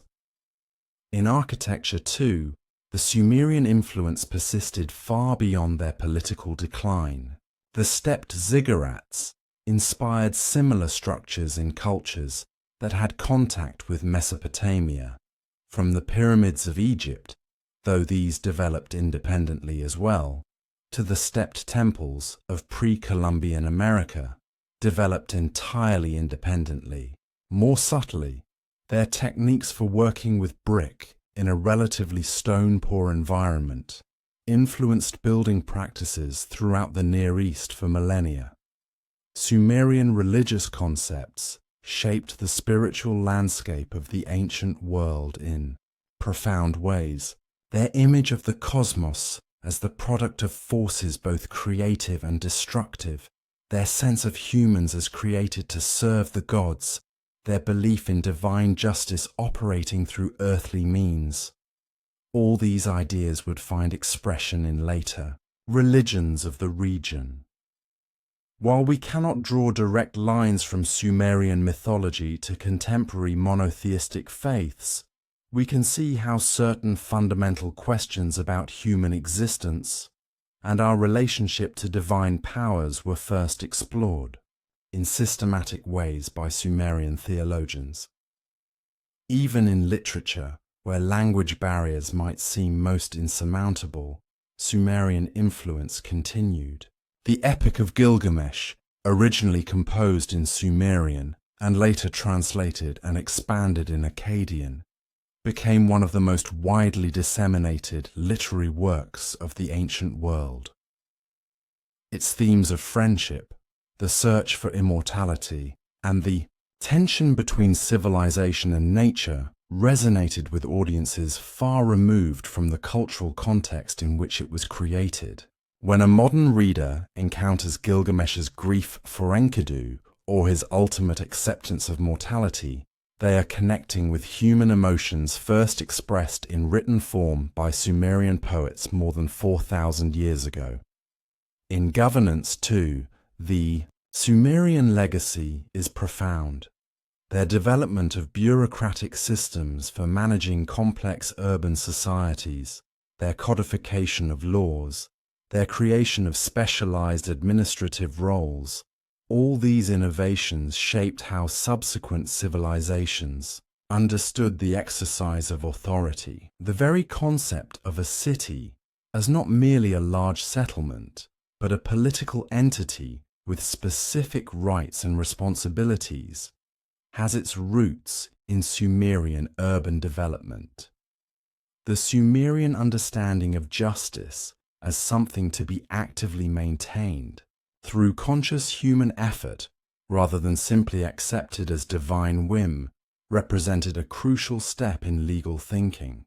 Laws were written down, publicized, and applied with at least the ideal of consistency, principles that would inform legal systems throughout the ancient world and beyond. When Hammurabi had his laws carved on a stele placed in a public space, he was following a tradition established centuries earlier by Sumerian rulers like Ur-Nammu. Perhaps most fundamentally, the Sumerians developed and refined the practice of agriculture in ways that made dense urban settlements possible. Their sophisticated irrigation systems, their careful selection of crop varieties suited to local conditions, their techniques for soil management. These were practical innovations that supported population density previously unimaginable. The surpluses generated by these agricultural practices enabled specialization of labor, allowed for the support of elites not directly engaged in food production, and created the material conditions for cultural complexity. As we trace these ripples outward from ancient Sumer, we see how knowledge and innovation can transcend the rise and fall of political entities. The city-states of Sumer were conquered, absorbed into larger empires, transformed by new populations and new ideas. Yet the fundamental insights of Sumerian culture about how to organize human communities, how to harness natural resources, how to preserve and transmit information across generations, continue to shape the development of civilizations throughout the ancient Near East and beyond. By the first millennium BCE, the direct memory of independent Sumer had faded. The Neo-Assyrian and Neo-Babylonian emperors who ruled Mesopotamia looked back on Sumerian culture through layers of interpretation and adaptation. They honored ancient traditions without always understanding their origins. Names were changed, meanings shifted, contexts were forgotten. Yet even in this transformed state, elements of Sumerian culture continue to influence the world. When the Persian Empire conquered Babylon in 539 BCE, bringing Mesopotamia into an even larger political entity stretching from Egypt to India, traces of Sumerian influence remained in the local practices and beliefs that the tolerant Persian rulers allowed to continue. When Alexander the Great and his successors brought Hellenic culture to the region, Greek and Mesopotamian traditions began a complex dialogue that would influence both cultural spheres. Astronomical knowledge developed by Sumerian observers and refined by Babylonian mathematicians would inform Greek models of the cosmos, while Greek philosophical concepts would be applied to questions first articulated in Sumerian religious texts. As empires rose and fell, Parthian, Sassanid, Roman, Byzantine, Islamic, the land between the rivers continued to be a place where diverse cultural traditions met and mingled. The direct line of transmission from Sumerian culture grew increasingly tenuous, yet certain fundamental patterns established in that ancient time persisted. Agricultural practices suited to the particular challenges of the Mesopotamian environment continued to be passed down from generation to generation. Astrological concepts with roots in Sumerian observations of the night sky influenced beliefs throughout the medieval world. Even the landscape itself bore the imprint of Sumerian management. The network of canals that had made agriculture possible in this semi-arid region, though repeatedly damaged by warfare and neglect, was renewed again and again by successive rulers who recognized its essential value.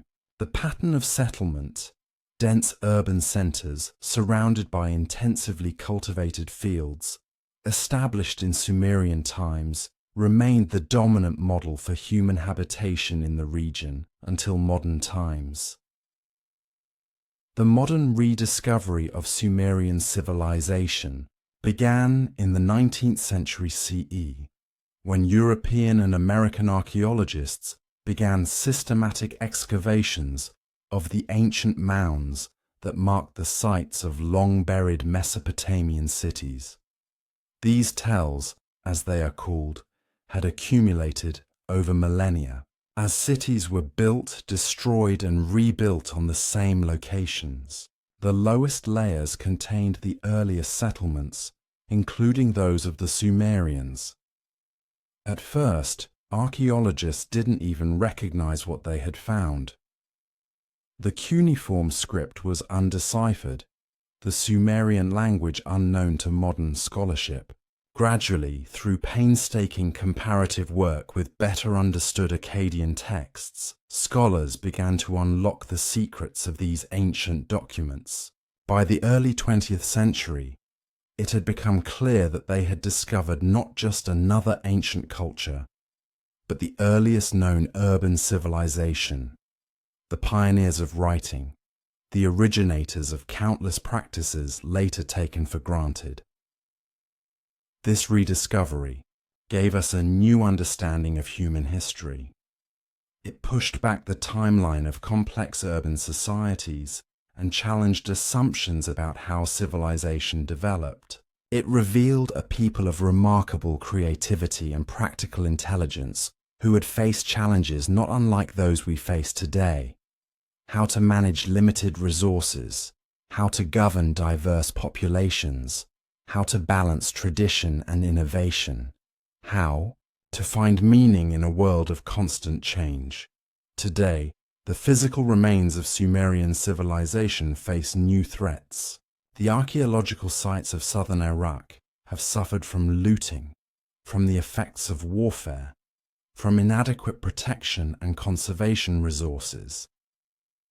The ziggurat of Ur, restored in the 20th century, stands as a lonely sentinel in a landscape transformed by modern development and conflict. The museums that house Sumerian artifacts have sometimes become casualties of political instability. Yet despite these challenges, our knowledge of Sumerian civilization continues to grow.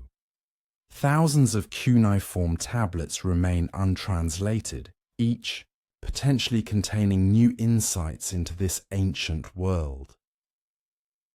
Archaeological techniques become more sophisticated, allowing us to extract information from sites that might have been overlooked by earlier excavations. Digital technologies enable new forms of preservation and analysis, ensuring that even if physical artifacts are damaged or destroyed, their information content can be maintained. As we contemplate the vast span of time that separates us from the Sumerians, more than 4,000 years since the fall of Ur, nearly 6,000 years since the first development of cuneiform writing, we might wonder what meanings we can find in their story. Is the tale of Sumer ultimately one of hubris and downfall, of a civilization that exceeded the carrying capacity of its environment and paid the price? Is it a testament to human creativity and resilience, to our ability to develop solutions to seemingly insurmountable problems? Is it a reminder of the fragility of all human achievements, of how even the mightiest civilizations eventually return to dust? Perhaps it is all of these things, and more. The Sumerian experience speaks to fundamental aspects of the human condition: our need to create order from chaos, our drive to communicate across the barriers of time and distance, our simultaneous dependence on and mastery of the natural environment, our capacity for both destruction and creation. In their struggles and achievements, we can see reflections of our own. We might also find in the Sumerian story a certain humility. Despite their remarkable innovations, despite their complex theology and sophisticated governance, despite the cities and irrigation systems they built in a challenging environment, the Sumerians could not prevent the eventual decline of their civilization. Environmental changes, political pressures, social transformations all contributed to the end of an independent Sumerian culture. Yet this end was not absolute.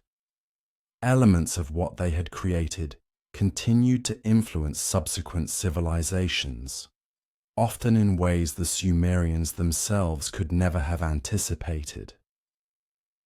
This pattern of innovation, adaptation, transformation, and unexpected persistence might offer some perspective on our own civilizational challenges, the problems we face: environmental degradation, political instability, technological disruption, are not entirely unlike those that confronted ancient societies. While our resources and knowledge base differ dramatically from those available, to the Sumerians, The fundamental questions about sustainability, governance, and cultural meaning remain surprisingly similar. Perhaps the most profound legacy of Sumer lies not in any specific technology or institution, but in the very concept of civilization itself. The idea that humans can deliberately shape their environment and social arrangements to create something more than what nature alone provides. The Sumerians did not invent this concept from nothing. They built on millennia of earlier agricultural experimentation and social development. But they took these developments to a new level of complexity and self-consciousness, creating not just settlements, but cities, not just customs, but laws, not just stories, but literature. In doing so, they established patterns that would be followed with countless variations by societies around the world.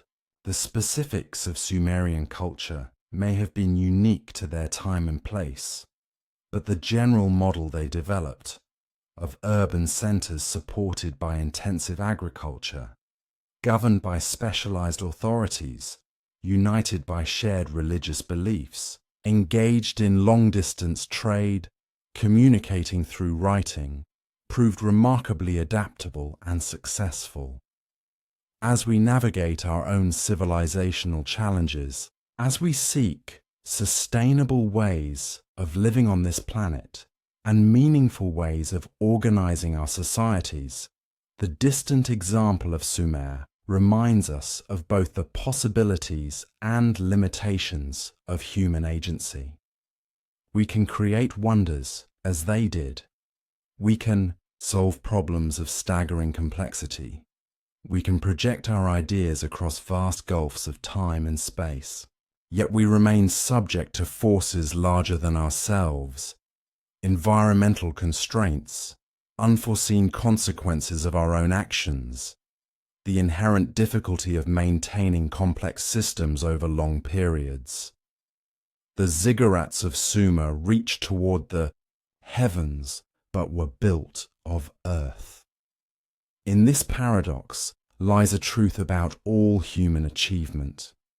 Our grandest constructions, whether physical or conceptual, combine transcendent aspiration with material reality. We shape clay into bricks, bricks into walls, walls into temples, transforming humble materials into expressions of our highest values. Yet those materials retain their essential nature, subject to erosion and decay, requiring constant renewal if they are to endure. So it is with civilization itself. The achievements of the Sumerians, their cities, their writing system, their legal codes, their literature, required continuous effort to maintain.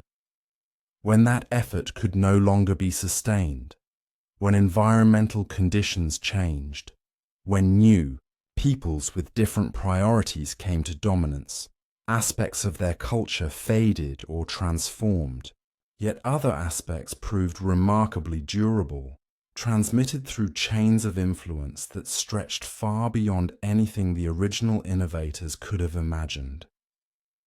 Between the rivers where waters bring life to an arid land, the first cities rose from the dust.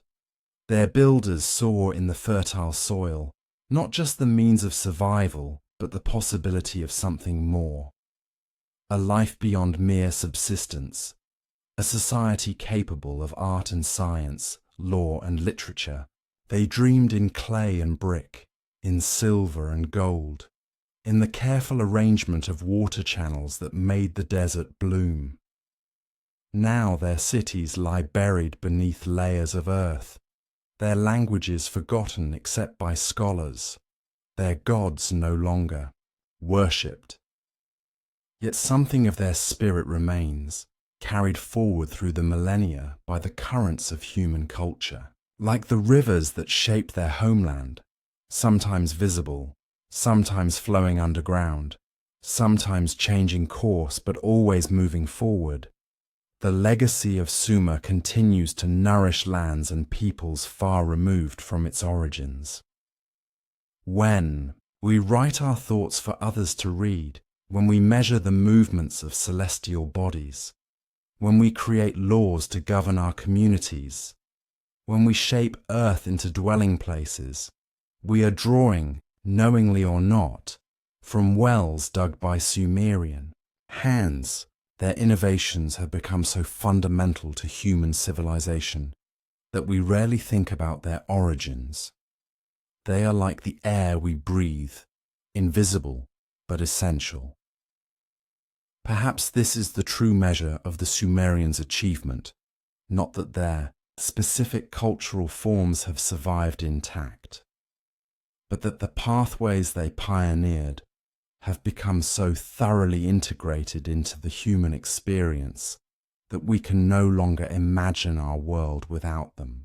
The end of their political independence, even the loss of their language and distinct identity, did not erase their contribution to the story of humanity.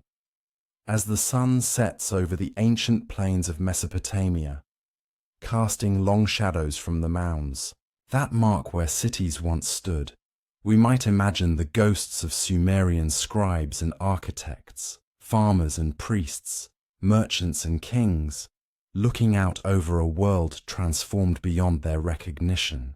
Would they see in our skyscrapers an echo of their ziggurats? In our digital texts, a descendant of their clay tablets? In our irrigation systems, a reflection of their careful water management? Or would they look beyond these superficial resemblances to the deeper continuities, the human desire to create meaning through story and symbol, the struggle to balance individual ambition with communal needs, the recognition of our dependence on natural systems, even as we seek to harness them for our benefit? In these enduring concerns, perhaps, lies the most profound connection between their world and ours. The tale of the Sumerians, like the rivers that gave them life, does not end but merges into the greater flow of human history. Their waters join with those of countless other cultures, sometimes clearly distinguishable, sometimes thoroughly blended, but always part of the current that carries us forward. And just as the waters of the Tigris and Euphrates eventually flow into the sea, where they become one with all the world's waters before rising again as rain to begin the cycle anew, so too do the achievements of ancient Sumer continue to circulate through the ecosystem of human culture, sometimes visible, sometimes hidden, but never truly lost. In the whispering of wind through the reeds that still grow along the rivers, in the patient work of farmers who till the same soils, in the quiet concentration of scholars who pore over ancient texts, in the wonder of children who first learn that people long ago invented writing and cities and wheels. In all these moments, the spirit of Sumer lives on, not as a ghostly presence trapped in the past, but as a thread woven into the fabric of who we are, a distant yet essential part of our human inheritance. The dust of their cities has returned to the earth from which it came. The clay of their tablets has sometimes crumbled back to formless soil. Yet the ideas they impressed upon that clay, the patterns they established in that dust, continue to shape our world in ways both profound and subtle. This is the final paradox of Sumer. A civilization simultaneously lost and preserved, forgotten and remembered, ancient and immediate. Under the same stars that guided Sumerian navigators, beside waters that follow the same essential courses despite millennia of change, in landscapes that bear the hidden imprint of ancient hands, we continue the work they began, not as conscious imitators, but as inheritors of a legacy so deeply embedded in human culture that we carry it forward without thought or effort, as naturally as we draw breath or gaze upward at the night sky. This, perhaps, is the truest immortality, not the preservation of names or monuments, but the lasting influence of ideas and innovations that have become part of the very foundation of human civilization. The Sumerians, like all of us, returned to the dust from which they came. But the ripples of their passage through time continue to spread outward, touching shores they never knew existed, shaping lives they could never have imagined. In this sense, they are not gone but transformed, not dead but diffused through the living body of human culture. And as we drift now towards sleep, let us carry with us this essential truth, that nothing of value is ever truly lost, that the story of humanity is not one of isolated moments, but of continuous flow, and that we are all, in our way, both inheritors and creators of the ongoing epic that began between the rivers so long ago.